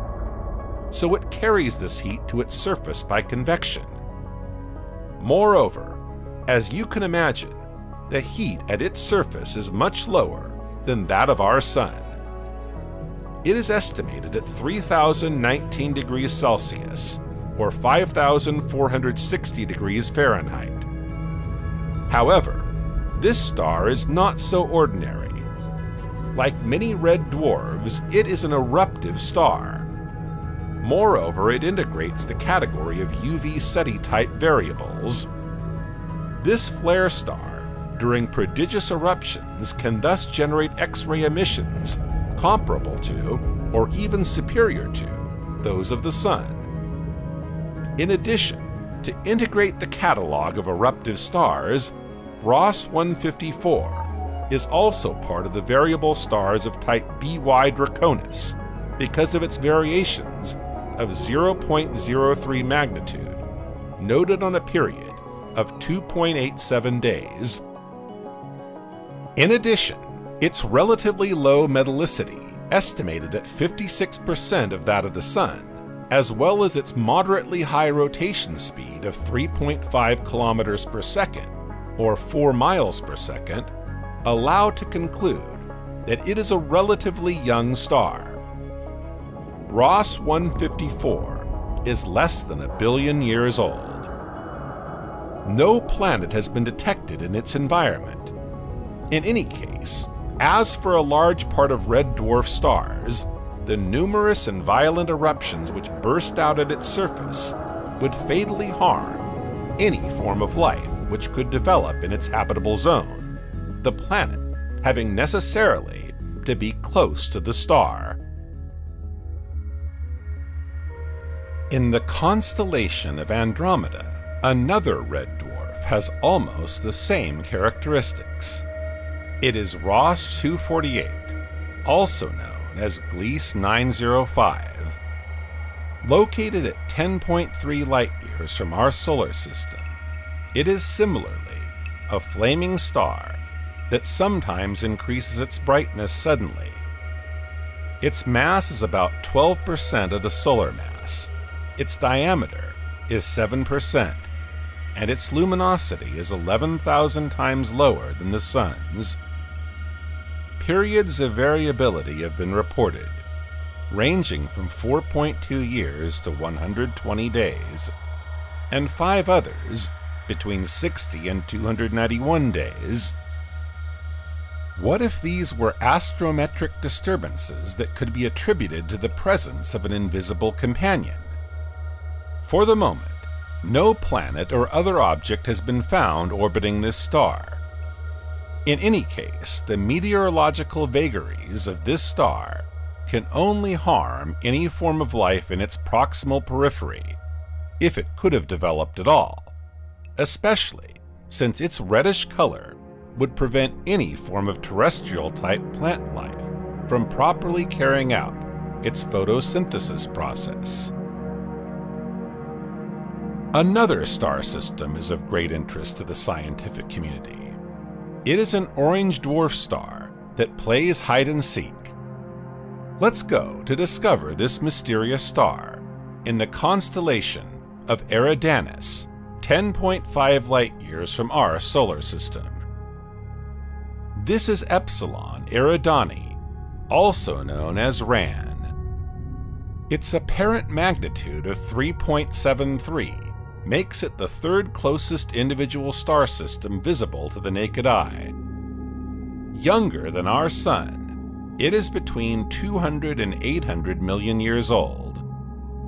Being a main sequence star of spectral class K2, the energy generated in its entrails by the nuclear fusion of hydrogen is diffused at its surface, where the temperature is higher than 4,800 degrees Celsius, or 8,670 degrees Fahrenheit. This is what gives it its beautiful orange color.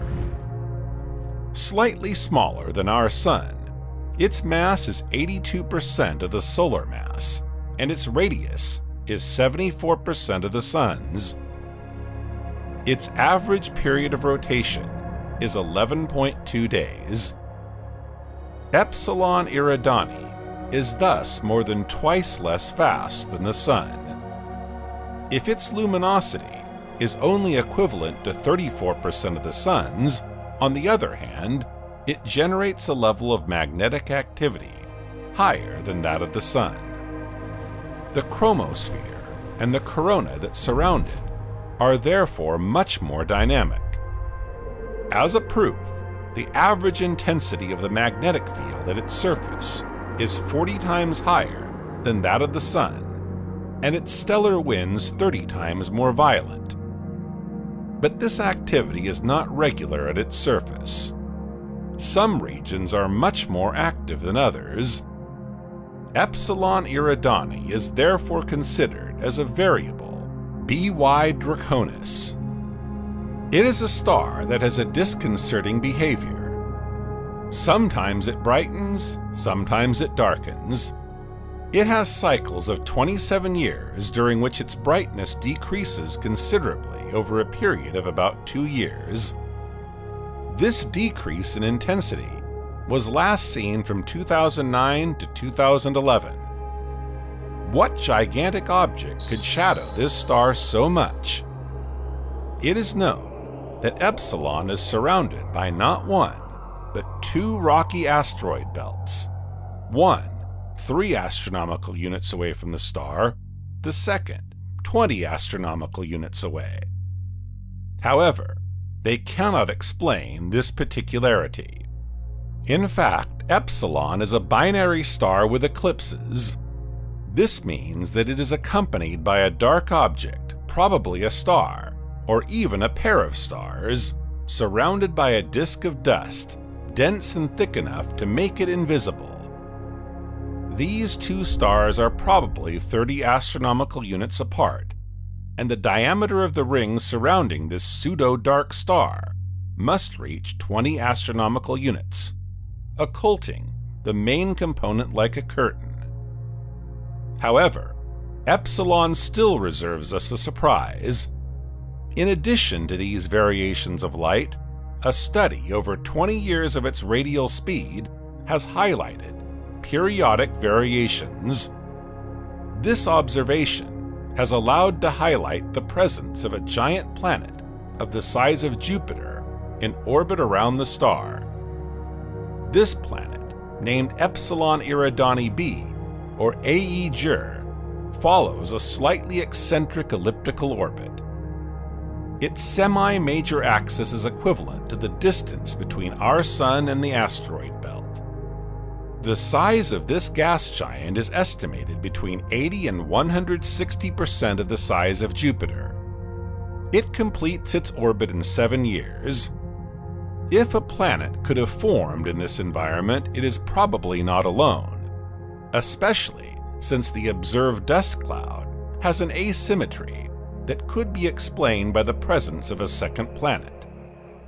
This one would then be located much further away than the first one and would have a much longer orbital period. I now propose you to join another red dwarf. Yes, another one. Remember, red dwarfs alone account for about 80 to 85% of the stellar population in our galaxy.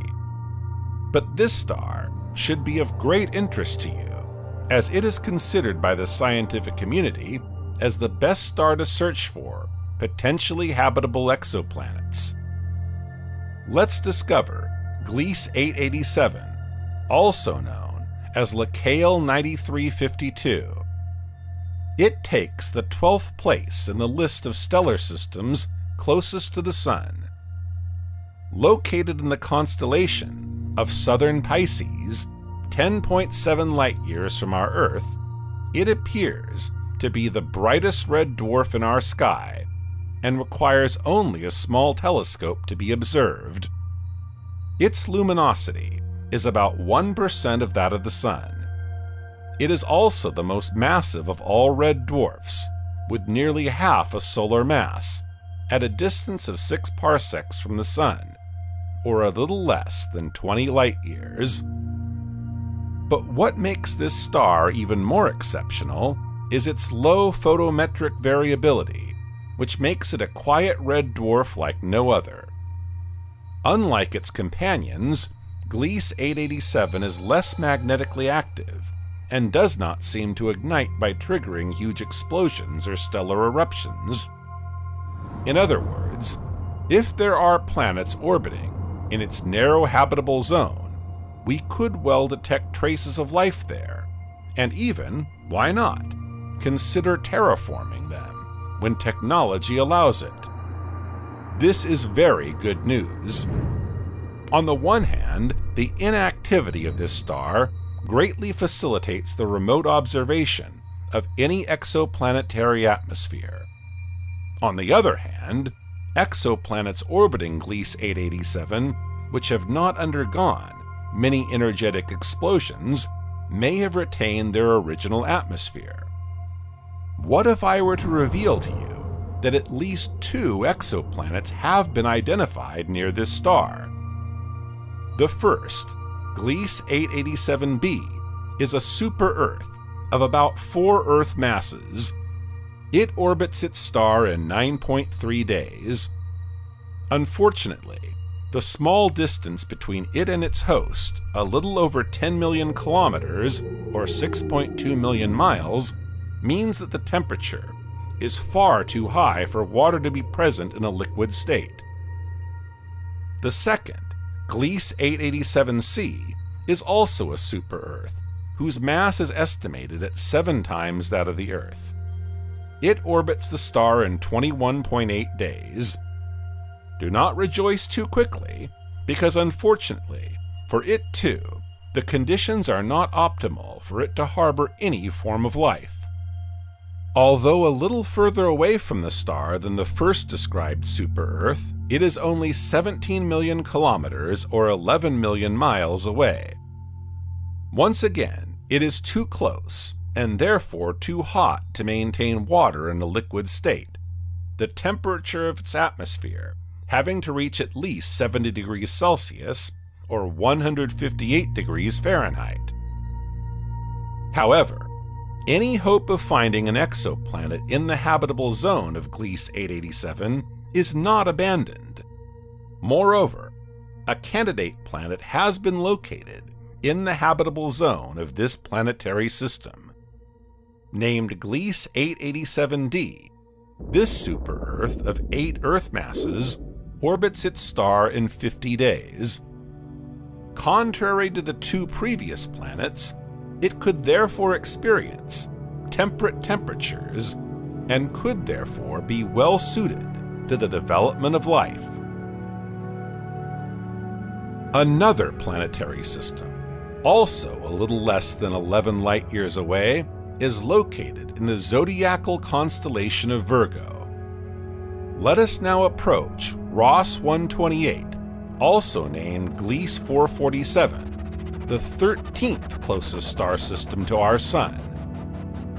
This star has an apparent magnitude of 11.13. Its luminosity is therefore 100 times too low to be observed with the naked eye from our Earth. The primary object of the system is once again a red dwarf. Its mass is 15% of the solar mass, and its radius 21% of the Sun's. The temperature of its stellar atmosphere is 2,900 degrees Celsius, or 5,252 degrees Fahrenheit.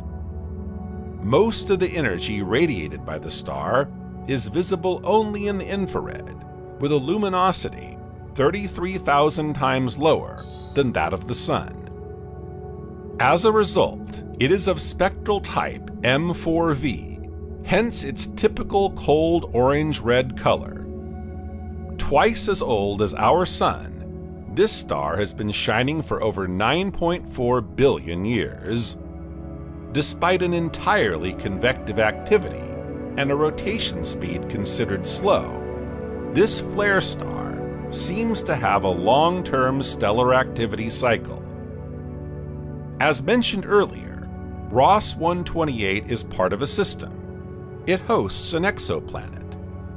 This one, probably telluric, orbits in the interior edge of the zone of habitability and thus receives approximately 38% more sunlight than the Earth.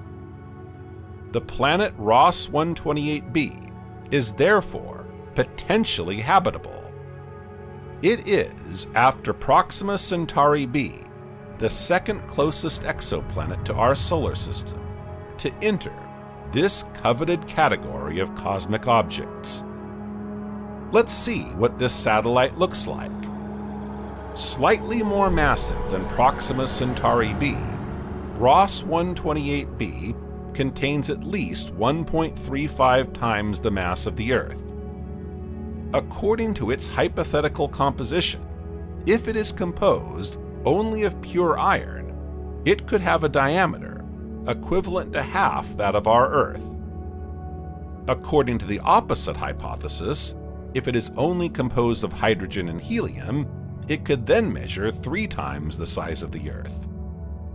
But considering that this planet could be telluric, its radius could be 1.1 times the Earth's radius, or about 7,000 kilometers or 4,350 miles, and its mass would then be 35% more massive than that of the Earth. Depending on its atmospheric component, its surface temperature could even be approximately the same as that of our Earth. Assuming that all these parameters are green, what about those related to the orbit of this planet? Ross 128b orbits rapidly around its star, in only 9.9 Earth days. This orbit is quite circular, thus having an eccentricity of only 0.036. It is more than 20 times closer to its host than the Earth is to the Sun, at a distance of 7.4 million kilometers, or 4.6 million miles. This proximity suggests that the planet has a gravity barely greater than that which we experience on Earth. But above all, it must always present the same face to its host. Apart from this particularity, this exoplanet is the only one known to date to resemble so closely our beautiful blue planet. But we must not lose sight of the fact that red dwarfs can be angry. Although the Olympian calm star Ross 128 seems to behave peacefully, it could have eroded the atmosphere surrounding the planet evolving next to it in the past, during massive and repeated eruptions. But if this is not the case, if this star has always been peaceful, then Ross 128b could well be enveloped by an atmosphere. Why not? Welcome it. We could even go so far as to consider that it could already be home to one or more extraterrestrial life forms. The term asteroid belt came into use in the early 1850s thanks to Alexander von Humboldt, who used the term in his book Cosmos, an essay on the physical description of the world. Given its location in the solar system, the asteroid belt serves as a boundary between the inner rocky planets and the outer giant planets.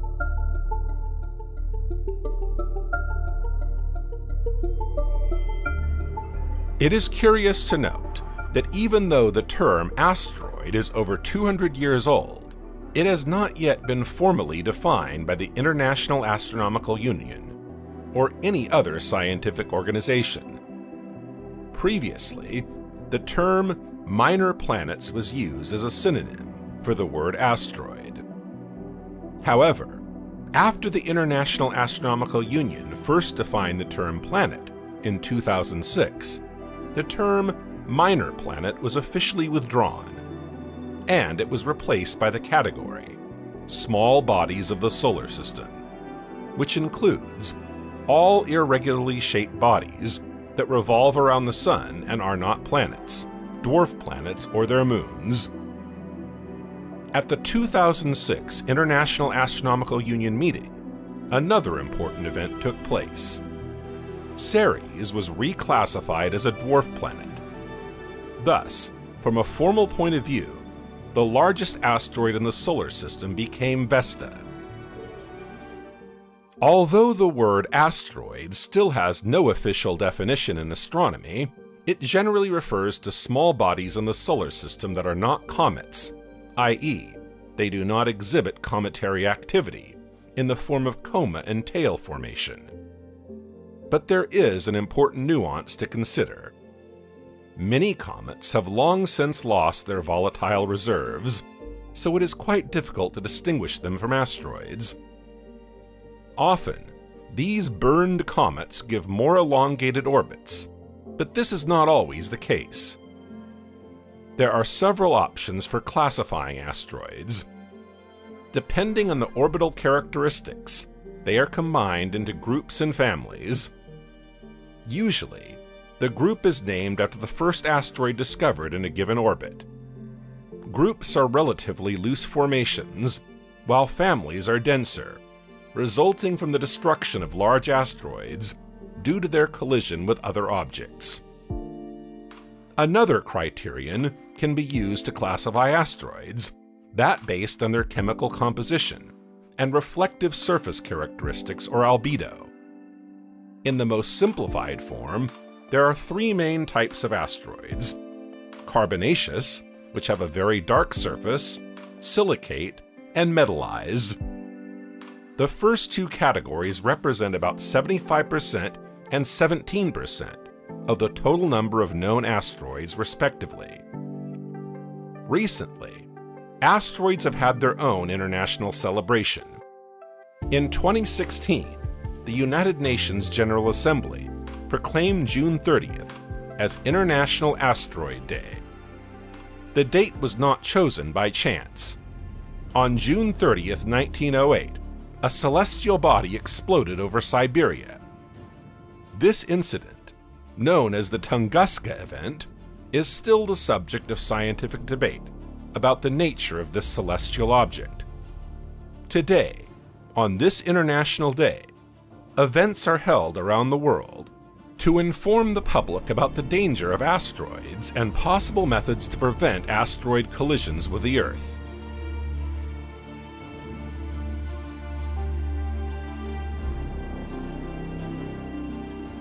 Half of the mass of the asteroid belt belongs to four objects: Ceres, Vesta, Pallas, and Hygiea.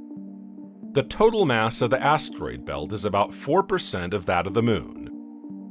Ceres is the only object in the asteroid belt large enough to be classified as a dwarf planet.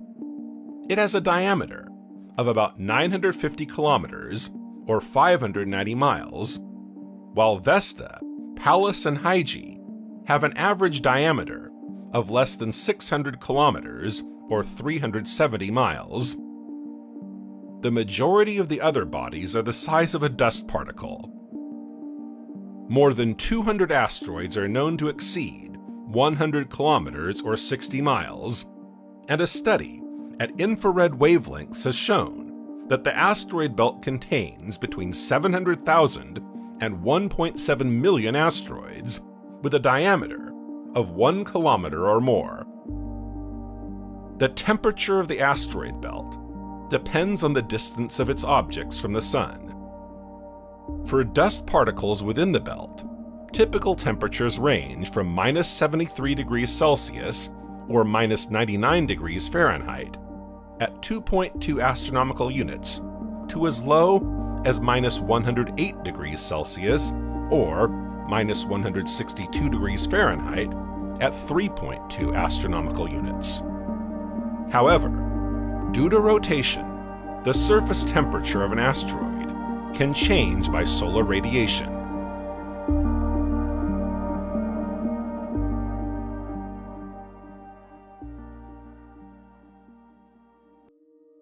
Most asteroids in the asteroid belt have an orbital eccentricity of less than 0.4 of an inclination of less than 30 degrees. The orbital distribution of asteroids peaks at an eccentricity of about 0.07 and an inclination less than 4 degrees. Thus, although a typical asteroid has a relatively circular orbit and lies in the plane of the ecliptic, some asteroid objects can be very eccentric or extend well beyond the plane of the ecliptic. Sometimes the term main belt is used only to refer to the most compact central region. Thus, the limits are between the strong Kirkwood deviations between 2.06 and 3.27 astronomical units, and at orbital eccentricities lower than about 0.33, as well as at orbital inclinations lower than about 20 degrees. In 2006, this central region represents 93% of the minor objects discovered and numbered in the solar system. The astronomical database that lists the small bodies of the solar system, JPL Small Body, mentions more than 700,000 known asteroids of the main belt. The distribution of asteroids along the semi-major axis of their orbits is not random, as it has discontinuities called Kirkwood gaps. These are areas of the belt devoid of asteroids. Indeed, the orbit of asteroids present in these areas is not stable over long periods because of the effects of orbital resonances with Jupiter. The semi-major axis of an asteroid is used to describe its orbital period around the Sun, and its value determines its revolution. In 1866, Daniel Kirkwood announced the discovery of gaps in the distances of orbiting bodies from the Sun. These are located in places where their period of revolution around the Sun was part of the orbital period of Jupiter. When the mean orbital period of the asteroid is a partial orbital period of Jupiter, a mean motion resonance with the gas giant is created, sufficient to bring the asteroid into new orbital elements. As a result, the orbits progressively move into different random orbits with a larger or smaller half-axis, either initially due to the motion of Jupiter's orbit or due to disturbances or preliminary collisions. The central region of the asteroid belt is sometimes subdivided into 3 zones based on the largest Kirkwood gaps. Zone 1 extends from the 4:1 resonance to the 3:1 resonance, i.e., from 2.06 to 2.5 astronomical units. Zone 2 extends from the end of Zone 1 to the 5-2 resonance, i.e., around 2.82 astronomical units. Zone 3 starts at the outer limit of Zone 2 up to the 2-to-1 resonance gap, which corresponds to 3.28 astronomical units. The high population of the asteroid belt creates a very active environment, where asteroid collisions occur frequently on astronomical timescales. A collision between major belt bodies with an average radius of 10 kilometers or 6 miles is expected to occur about once every 10 million years. The collisions may break the asteroid into several smaller pieces, leading to the formation of a new asteroid family. Conversely, collisions occurring at low speeds can, on the contrary, link two asteroids. Thus, in several hundred million years, the asteroid belt will no longer look like the one we know today. In addition to the asteroid bodies, the asteroid belt also contains dust bands whose particle size can reach several hundred micrometers. This material is formed, at least in part, as a result of collisions between asteroids and collisions of micrometeorites with asteroids. Due to the Poynting-Robertson effect, the pressure of solar radiation causes a slow spiral of this dust towards the Sun. The combination of this fine asteroid dust with the ejected cometary material produces the zodiacal light. This faint glow can be seen at night in the direction of the Sun, along the plane of the ecliptic. Asteroid particles emitting visible zodiacal light have an average radius of about 40 micrometers. The typical lifetime of particles in the main zodiacal clouds of the belt is about 700,000 years. Thus, in order to maintain the dust, new particles must be constantly produced within the asteroid belt. It was once thought that asteroid collisions were the main component of the zodiacal light. However, computer simulations have attributed 85% of the zodiacal light dust to fragments of Jupiter-like comets, rather than to comets and collisions between asteroids in the asteroid belt. Asteroids in the asteroid belt are classified according to their spectra, most of which fall into three main groups: C-type or carbonaceous asteroids, S-type rich or silicate asteroids, and M-type or metallic asteroids. The C-type or carbonaceous asteroids are, as their name indicates, rich in carbon. They dominate the outer regions of the asteroid belt. Together, they represent more than 75% of the visible asteroids. They are redder than other asteroids and have a very low albedo. Their albedo varies from 0.03 to 0.1, which means that they reflect only 3 to 10% of the incident light. Because of this, C-class asteroids are difficult to detect, so in reality, their share of the main belt may be well over 75%. Their surface composition is similar to that of carbonaceous chondrite meteorites.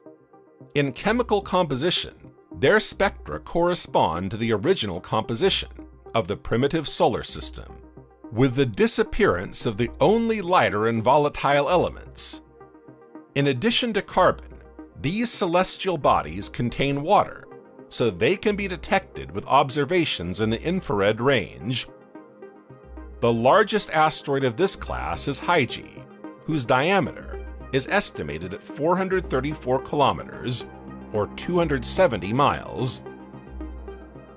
S-type asteroids rich in silicate, i.e. ordinary rocks, are more frequent in the inner region of the belt, within 2.5 astronomical units of the Sun. The spectra of their surfaces show the presence of silicates and some metals, but do not contain significant carbon compounds. This indicates that their materials have been considerably modified from their original composition, probably by fusion and transformation. They have a relatively high albedo that varies between 0.1 and 0.22. This category represents about 17% of the total asteroid population.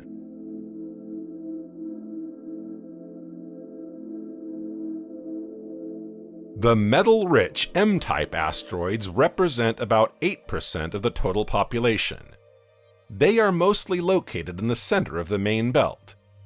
Their spectra resemble those of iron-nickel. It is thought that some of them were formed from the metallic cores of primitive bodies, differentiated and destroyed by the collision. The albedo of metallic asteroids is between 0.1 and 0.19, i.e., they have moderate reflectivity. It should be noted that scientists are not sure that metallic asteroids are made of metals because they are too thin. This means that either M-class asteroids have a similar composition to asteroids of other classes, or there are many cavities in their internal structure. However, there are also silicate compounds that can have a similar appearance. For example, the large M-type asteroid, 22 Calliope, does not appear to be composed primarily of metal.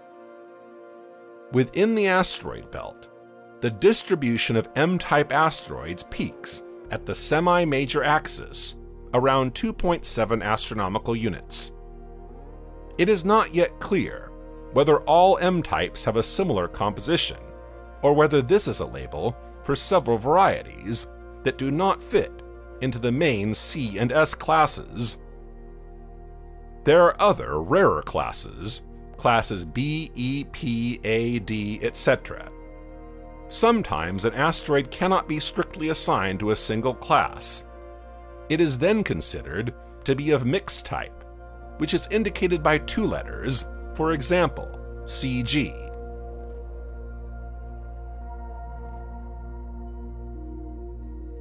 One of the mysteries of the asteroid belt is the relative rarity of V-type asteroids that exhibit the properties of basaltic chondrites.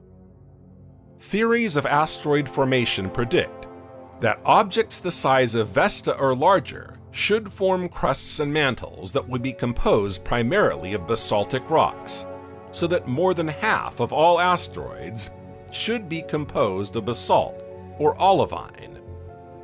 Yet observations show that 99% of the predicted basaltic material is missing.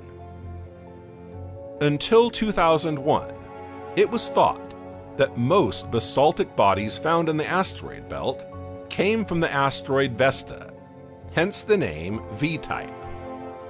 However, the discovery of asteroid 1459 Magnaya in 1937 showed that the chemical composition is somewhat different from other basaltic asteroids discovered until then.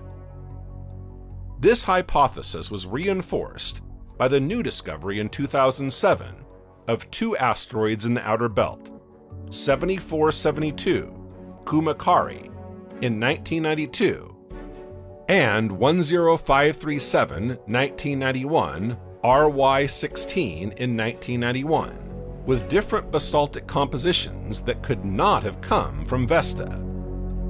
These last two are the only V-type asteroids found in the outer belt to date. Most of the asteroids are relatively small in size. In total, about 30 asteroids larger than 200 kilometers or 125 miles in diameter have been discovered. The largest objects in the asteroid belt are Ceres with 946 kilometers or 588 miles in diameter, Vesta with 525 kilometers or 325 miles in diameter, Pallas with 513 kilometers or 320 miles in diameter, and the asteroid Hygiea with a diameter of 434 kilometers or 270 miles. These four celestial bodies represent about half of the mass of the entire main belt. With Ceres considered as a dwarf planet, Vesta is thus the largest asteroid of the main belt. Moreover, Ceres is the only body in the asteroid belt large enough to maintain a spherical shape. Most asteroids are potato-shaped, although some take a more unusual shape. This is the case of asteroid 216 Cleopatra, which looks like a dog bone. Contrary to its representation in science fiction movies, the asteroid belt is quite spacious. It is so vast that the average distance between two asteroids is about 1 million kilometers, or 600,000 miles. Thus, the probability of a spacecraft colliding with an asteroid is virtually zero. The material in the belt is so well distributed that many self-propelled spacecraft have passed through the belt without incident. However, collisions between large asteroids do occur and can lead to the formation of a family of asteroids whose members have different orbital characteristics and composition. In addition, the asteroids of the main belt are unevenly distributed. There are areas in which they are virtually absent. These areas, called Kirkwood gaps, are cleared of asteroids by the gravitational influence of Jupiter. On the other hand, some common bodies in the outer belt show cometary activity. Since their orbits cannot be explained by the capture of classical comets, it is thought that many other asteroids may be icy, sometimes sublimating, due to small impacts. The asteroid belt was discovered gradually during the 19th century. However, the area between Mars and Jupiter attracted the attention of astronomers long before that, with the aim of searching for a planet. The German astronomer Johann Kepler noticed in 1596 deviations in the orbits of Mars and Jupiter. He thought that there was too much deviation in these orbits, and he explained this by the presence of a planet in this region. Today, scientists explain these deviations as a result of the gravity of asteroids. In 1766, another German astrophysicist, Johann Daniel Titius, noticed an apparent pattern in the arrangement of the planets. He found a formula by which it was possible to calculate the approximate position of all the planets in the solar system. The principle of this formula was that the ordinal distance of the planets from the Sun increases exponentially according to the following hypothesis. Counting from the center of the solar system, each succeeding planet will be located about twice as far away as the planet before it. According to this hypothesis, known today as Titius-Bode's law, there must have been an as yet unknown planet between the orbits of Mars and Jupiter. In 1781, when William Herschel discovered Uranus, the orbit of the planet was almost exactly right according to the Titius-Bode law, which convinced many scientists of the truth of the law of interplanetary distance, and led astronomers to conclude that there must be a planet between the orbits of Mars and Jupiter. It was on January 1, 1801, that Italian astronomer Giuseppe Piazzi discovered the first asteroid, Ceres, in this region of the solar system. From this discovery, scientists believed that Ceres was the famous lost planet. Soon, other similar objects were discovered in the same region of the solar system. As scientists discovered more and more celestial bodies between Mars and Jupiter at an increasing rate, it became more and more difficult to count them as planets. Thus, these bodies were removed from the list of planets, and Herschel's choice of nomenclature, i.e. asteroids, gradually came into effect. One interesting fact put the Titius-Bode law in check. When Neptune was discovered in 1846, it turned out that its location did not match Titius's predictions. Apparently, the Titius-Bode law is nothing more than a mathematical coincidence and not a physical law at all. To this day, there is no scientific explanation for this law, and according to astronomers, it is a coincidence. In 1868, about 100 asteroids were discovered, and an astrophotograph by the German astronomer Max Wolf was made later. A total of 1,000 asteroids were discovered in 1921, 10,000 in 1981, and 100,000 in 2000. Modern asteroid exploration systems currently use automated means to discover new asteroids and minor planets in ever-increasing numbers. The asteroid belt has been of interest to scientists not only in past centuries but also in recent years. Since the 1970s, several spacecraft have been able to reach the asteroid belt and study its objects. The first achievement of modern technology in the study of this cluster of celestial objects was the flight of the American space probe Pioneer 10, designed to study Jupiter, which entered the region on 16 July 1972. This spacecraft was the first to cross the asteroid belt.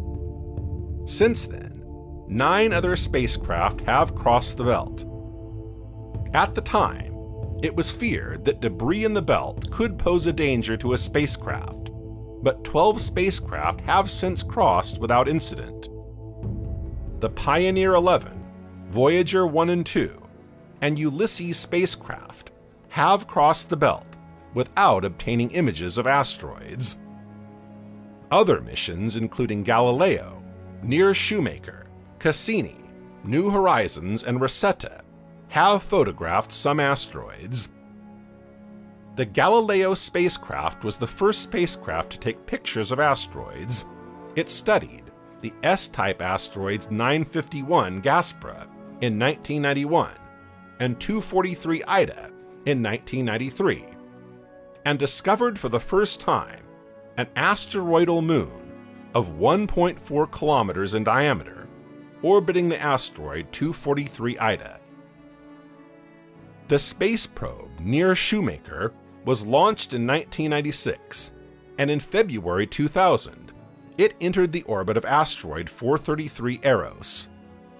Thus, it was possible to study in detail its chemical composition, as well as to build a three-dimensional model of a celestial body. In 2001, the probe landed on Eros and explored for 2 weeks its soil, to a depth of 10 centimeters. Once these images were obtained, NASA decided that any spacecraft flying near the asteroid belt should try to take pictures of these objects. In 2003, the Japanese probe Hayabusa was launched. It explored the asteroid 25143 Itokawa. The device was able to collect soil samples from this asteroid and send them to Earth. The Dawn mission was the first to visit the asteroids Vesta in 2011 and Ceres in 2015. Thanks to this mission, nearly 69,000 photographs of these asteroids and many other data were obtained. On the other hand, on its way to Jupiter, the Juno spacecraft crossed the asteroid belt without collecting scientific data. Because of the low density of material in the belt, the chance of a probe colliding with an asteroid is now estimated to be less than 1 in 1 billion. Most images of asteroids in the belt have been obtained from brief flybys by probes aimed at other targets. Only the Dawn, Near Shoemaker, and Hayabusa missions have studied asteroids for extended periods in orbit and on the surface. NASA's Psyche spacecraft is scheduled to launch in October 2023. It is scheduled to set out to discover asteroid 16 Psyche. Scientists suggest that this asteroid is composed of a core of iron, nickel and gold. Initially, scientists thought that the asteroid belt was formed as a result of the destruction of a hypothetical large planet, which according to the Titius-Bode law should have been orbiting between Mars and Jupiter. The planet was named Phaeton, after the son of the ancient Greek sun god Helios. However, calculations simulating the destruction process of Phaeton did not confirm this hypothesis. It should be noted that many astrophysicists around the world supported the hypothesis of the collapsed planet until the end of the 20th century. In fact, the amount of energy required to destroy a planet, coupled with the combined mass of the asteroid belt, which is only about 4% of the mass of our Moon, as well as the major chemical differences between the asteroids, does not support this hypothesis. In 2018, a study by scientists at the University of Florida found that the asteroid belt was created from the remains of several protoplanets, not a single planet. This research supports the hypothesis that the asteroid belt was formed about 4.6 billion years ago from the primordial solar nebula by small clumps of cosmic dust called planetesimals, the smallest precursors of protoplanets, which form during the accretion process. Over several million years, the accretion process caused small particles to stick together and gradually increase in size. When the clusters reached a sufficient mass, they could attract bodies by gravitational attraction and become planetesimals. Some of these planetesimal bodies eventually became the planets we know today. At the dawn of the asteroid belt's formation, the planetesimals were too disrupted by Jupiter's gravity to form a planet. Instead, they continued to orbit the Sun as before, colliding from time to time. In regions where the average impact rate was high, planetesimal destruction tended to outweigh accretion, preventing the formation of planet-sized bodies. In fact, orbital resonances were activated when the period of an object in the belt was part of the orbital period of Jupiter, placing the object in a different orbit.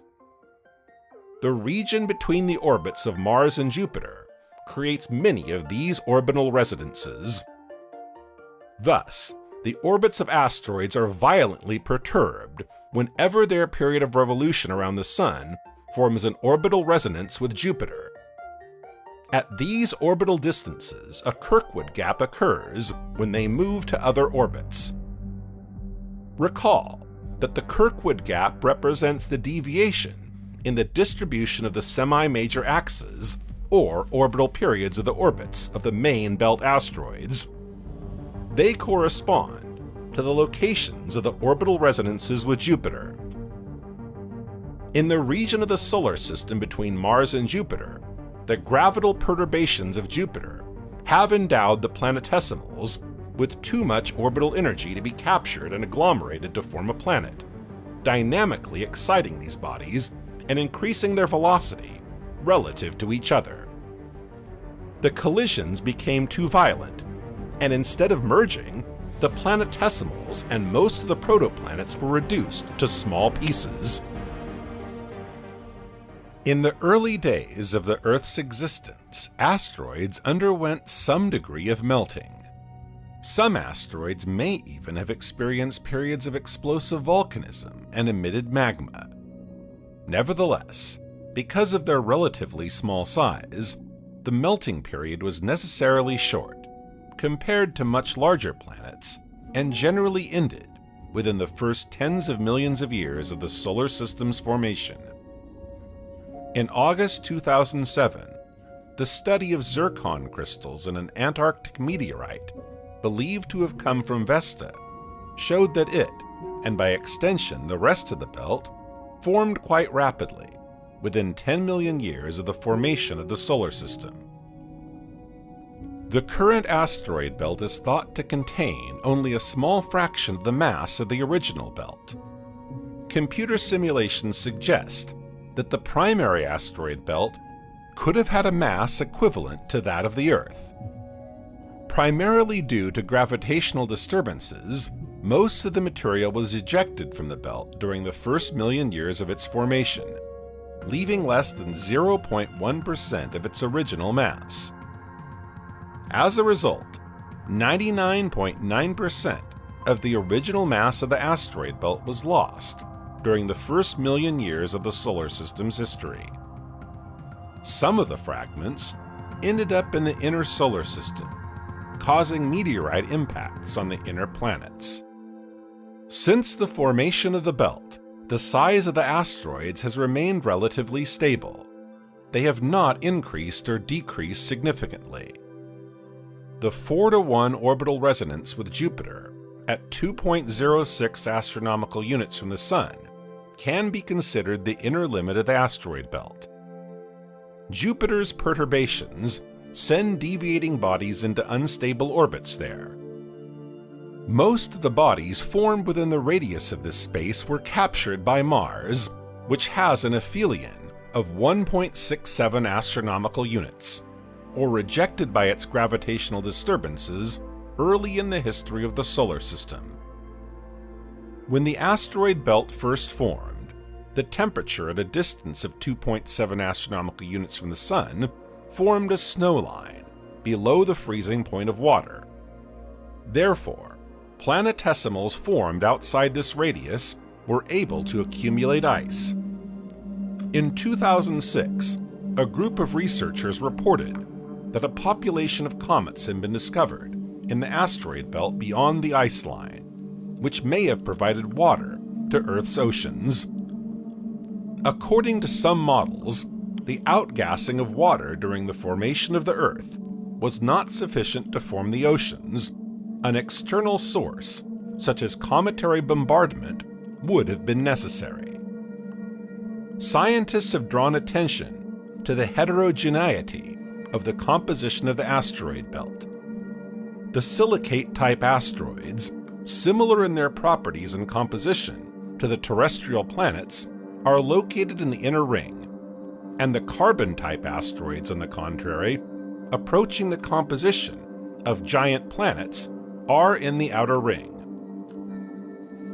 According to astrophysicists, this may indicate that asteroids were formed as debris during the genesis of other planets, after which they were projected into the region between Mars and Jupiter, where they are currently located. To confirm the proposed hypothesis, the scientists simulated the process of planet formation from a disk of gas and dust, and verified the possibility of planet formation from debris that migrates to the giant planets and concentrates in a certain area. The formation of each of the 4 planets was modeled separately, taking into account the gravitational influence of Jupiter and Saturn, with a corresponding orbital resonance. By gathering all the data, the scientists received information about the possible distribution of silicate asteroids, and after further studying the growth mechanism of gas giants, the scientists came to the conclusion that gas accretion could lead to destabilization of their orbits and subsequent ejection of carbon-like asteroids into a region closer to the Sun. Based on the data obtained, the scientists estimated the inclination and eccentricity of the resulting fragments' orbits, and came to the conclusion that the mechanism they proposed could indeed lead to the formation of the asteroid belt in its modern form. Thus, most likely, the asteroid belt immediately formed in its present rather sparse form, with a small mass and a heterogeneous compositional distribution. The ability to simulate the process of planet formation is leading to the emergence of new hypotheses about the origin of objects in the solar system. For example, scientists have recently proposed a new scenario for the formation of Mars, which probably formed right at the current location of the asteroid belt. Today, scientists know that the asteroid belt is by no means a broken planet, but that it formed from the remnants of protoplanetary material that appeared at the origin of the solar system. Ceres is the largest object in the main asteroid belt that lies between the orbits of Mars and Jupiter. With a diameter of 946 kilometers or 588 miles, Ceres is both the largest asteroid and the only dwarf planet in the asteroid belt.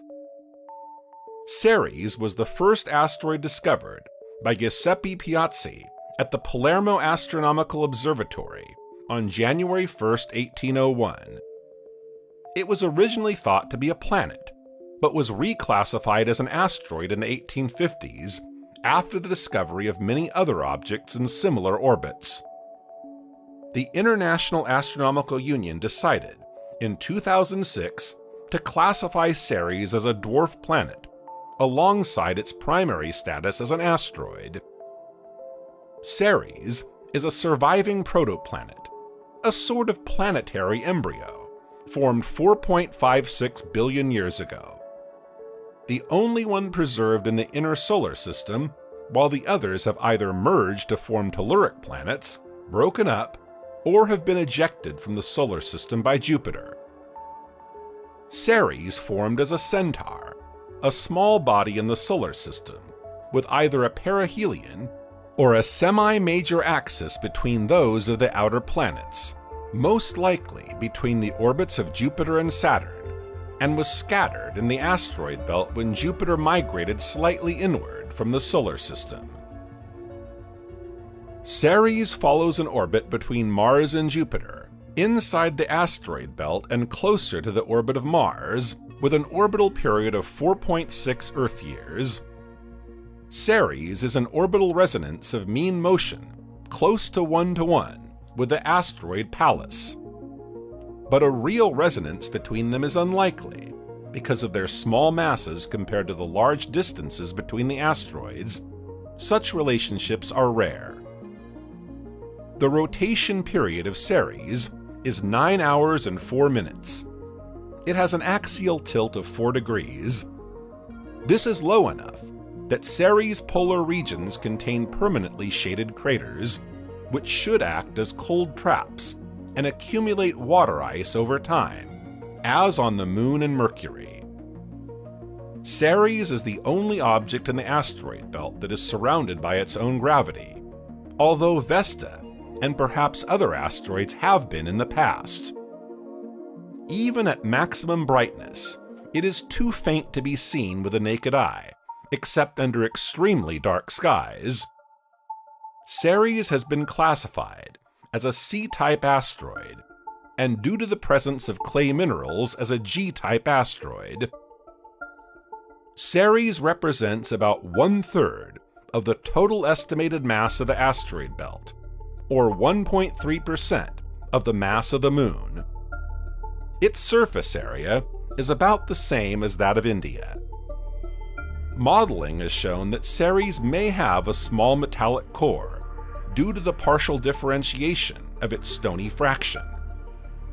The surface of Ceres is homogeneous and rich in carbonates and ammoniacal phyllosilicates altered by water. The ocean of water thought to have existed early in Ceres' history must have left a layer of ice beneath the surface when it froze. The fact that the Dawn spacecraft found no evidence of such a layer suggests that Ceres' original crust was at least partially eroded by later impacts, carefully mixing ice with salts and ancient silicate-rich seafloor material below. Ceres' surface is hot enough for the surface ice to sublime. The sublimation material could explain Ceres' dark surface compared to icy moons in the outer solar system.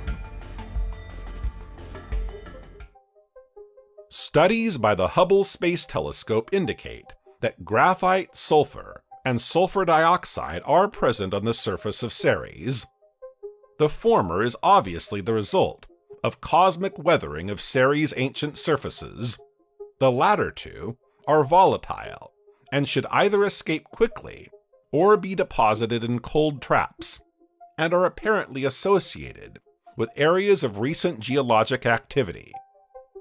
scientists have identified 22 ancient cryovolcanoes on Ceres, ranging from 16 to 86 kilometers, or 10 to 53 miles wide, and 1.1 to 4.4 kilometers, or 0.6 to 2.8 miles high. Cryovolcanoes form about once every 50 million years.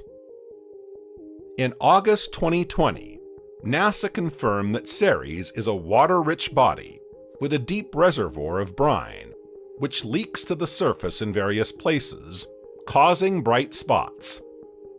There are indications that Ceres has a thin atmosphere of water vapor emanating from the water ice on the surface, making it an active asteroid. Surface water ice is unstable at distances less than 5 astronomical units from the Sun, so it should turn to vapor if exposed to direct solar radiation. Water ice can migrate from deep layers of Ceres to the surface, but it will then evaporate in a very short time. On January 22, 2014, ESA scientists reported for the first time the discovery of several sources of water vapor at mid-latitudes. The exploration was carried out using the space observatory Herschel. This was unexpected because large bodies in the asteroid belt do not normally emit vapor, which is a characteristic of comets. Possible mechanisms for vapor release are sublimation from exposed surface ice or cryovolcanic eruptions resulting from internal heat or increased pressure in the subsurface layers of the ocean due to the growth of overlying layers of ice. In 2017, Dawn confirmed that Ceres has a transient atmosphere that appears to be related to solar activity.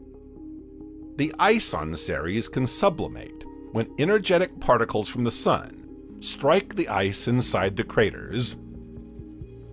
Although the hypothesis of a potential microbial home for extraterrestrial life is not discussed as much as for Mars, Europa, Enceladus, or Titan, there is evidence that the icy mantle of Ceres was once a watery subsurface ocean. It appears to contain up to 20% carbon by mass in its near surface.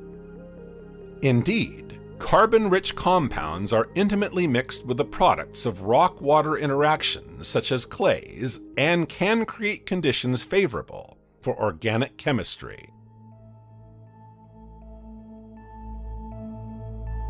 This is the largest asteroid in the belt. Its average diameter is 525 kilometers or 326 miles, and its mass is estimated at 9% of the mass of the main belt. It is the only asteroid that can be observed without a telescope or binoculars, as it reflects 42% of the sunlight. Vesta's orbit crosses the interior of the belt. It is located in the main Kirkwood Gap. The orbital period of the asteroid Vesta around the Sun is 3.6 years. This asteroid has a rather important asymmetry. If its shape were more spherical, then Vesta could be classified as a dwarf planet. Unlike many other asteroids, a complex geological history is visible here. The core is composed of nickel and iron, while the mantle is composed of rocks. Over time, the core and mantle have melted and crystallized.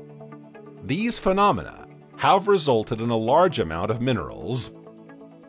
The current distance between the asteroid Vesta and the Sun is 2.2 astronomical units. The rotation of the asteroid around its axis is 5.3 hours, and the axis is tilted by 29 degrees. Although temperatures on Vesta fluctuate throughout the year, the model predicts that the average annual temperature near Vesta's north and south poles is less than -128 degrees Celsius, or -198 degrees Fahrenheit. Near Vesta's equator, however, the average annual temperature is about -123 degrees Celsius, or -189 degrees Fahrenheit. It is assumed that many of the small objects surrounding the asteroid are parts of Vesta that have broken off as a result of collision with other planets. This asteroid has a huge crater near its south pole. It was formed in a collision that created a whole family of asteroids moving near it. Pallas was the second object discovered in the asteroid belt. It represents 7% of the mass of the main belt, with an estimated diameter of 513 kilometers or 320 miles. In terms of both size and mass, Pallas ranks third among the main belt objects, just behind Ceres and Vesta.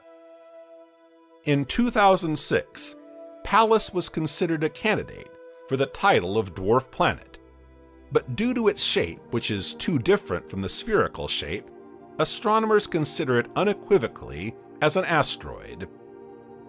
Pallas moves in an elliptical orbit around the Sun, so the distance between these two bodies is not constant. The minimum distance between this asteroid and the Sun is 2.1 astronomical units, while the maximum distance is 3.4 astronomical units.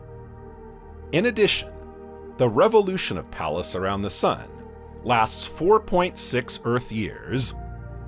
The orbit has a large inclination to the plane of the ecliptic, which is 34.8 degrees. For other large asteroids, this inclination is less than 10 degrees.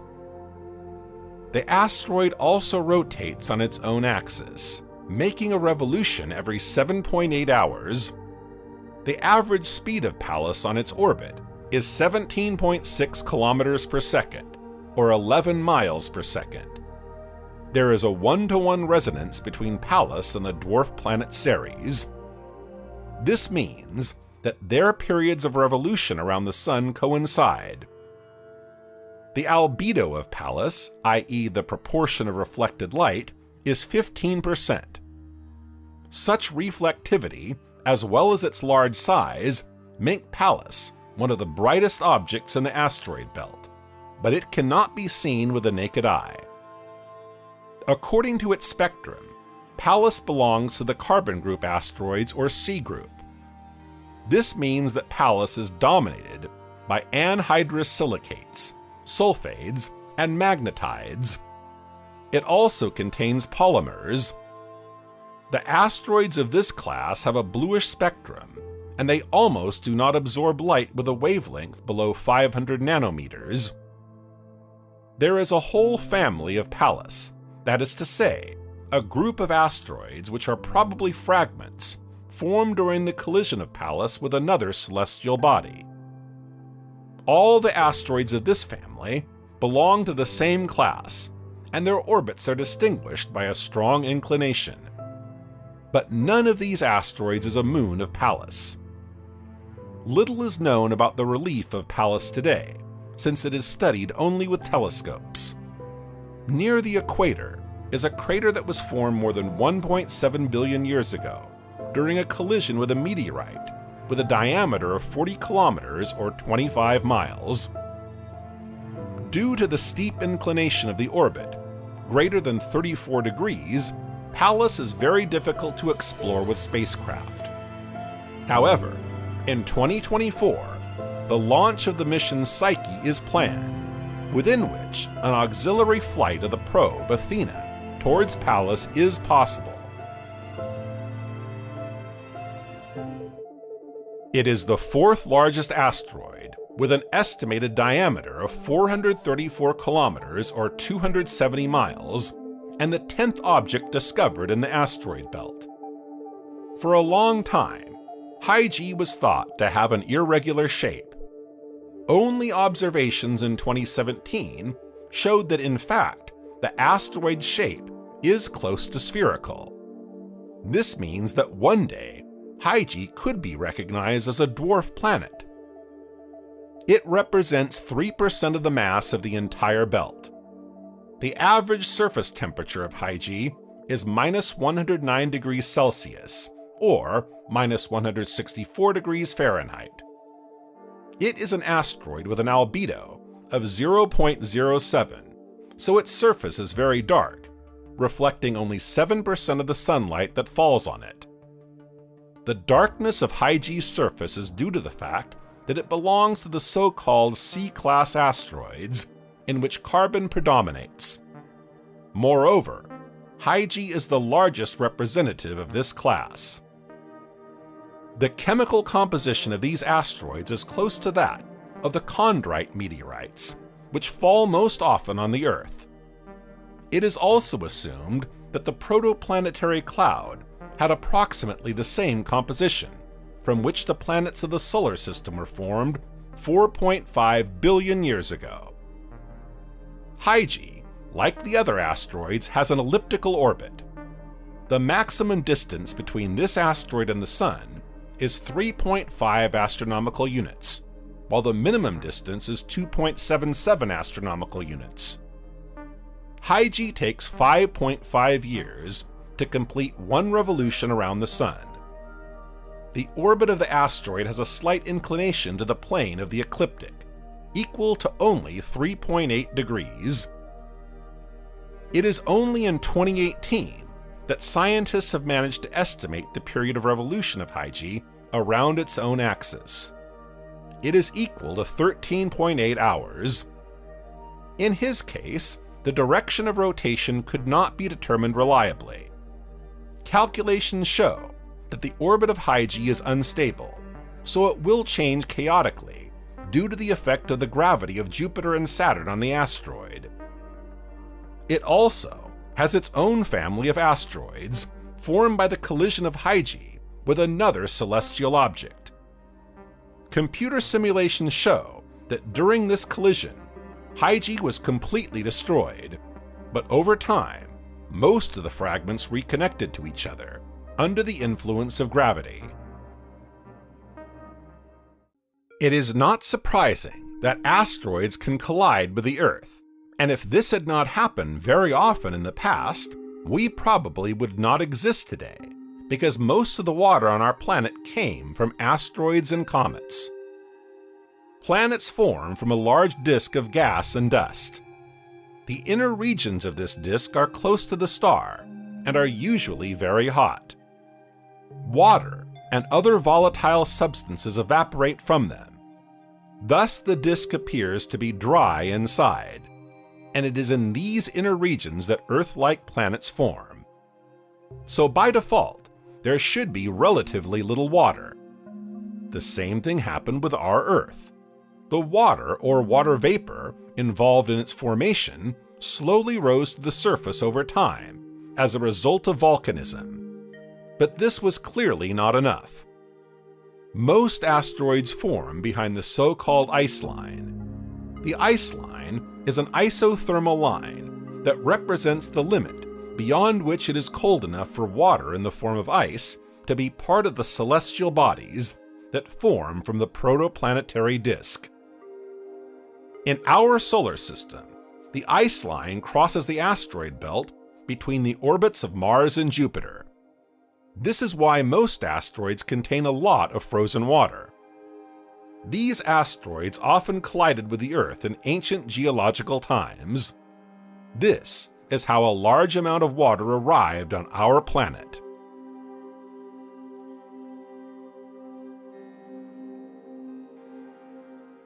But asteroids could bring not only water, but also something more. Some scientists suspect that perhaps the first complex molecules, the first building blocks of life, arrived on Earth carried by asteroids. And it could even be argued that asteroid impacts, such as the one that occurred 66 million years ago, notably extinguishing the non-avian dinosaur kingdom, spurred evolution and forced it to take a new direction.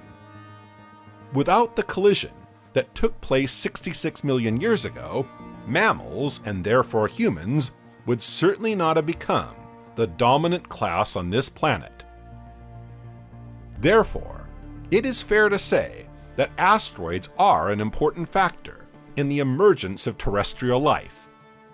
The presence of this asteroid belt in the inner solar system is closely associated with Jupiter. This gas giant grew faster than any other planet during its formation, and eventually became the largest planet in the solar system. Because of its large size, Jupiter's gravitational disturbances could have prevented the formation of a planet in its vicinity. This is why there are no other large celestial bodies between Mars and Jupiter, only asteroids.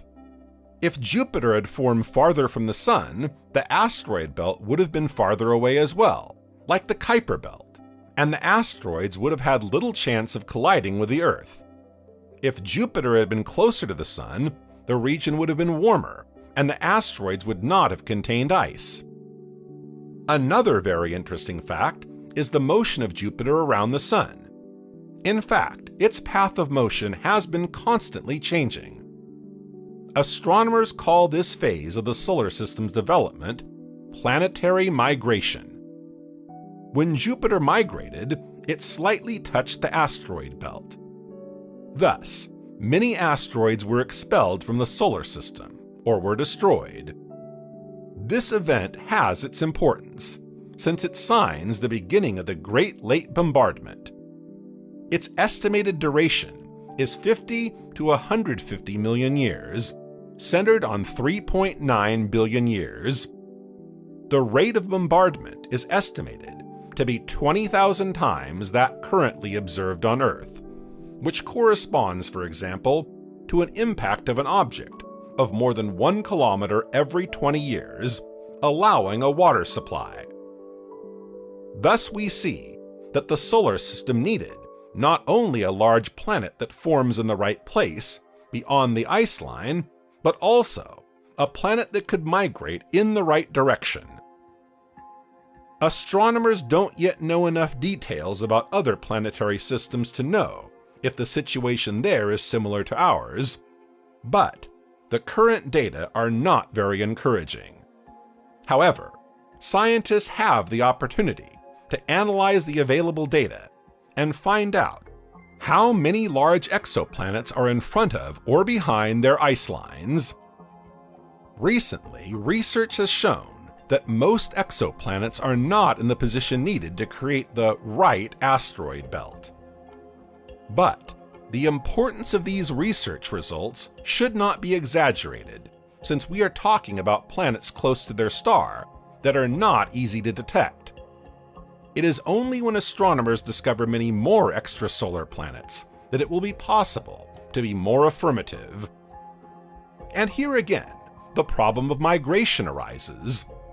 It was already difficult enough to establish the exact nature of migration in our solar system.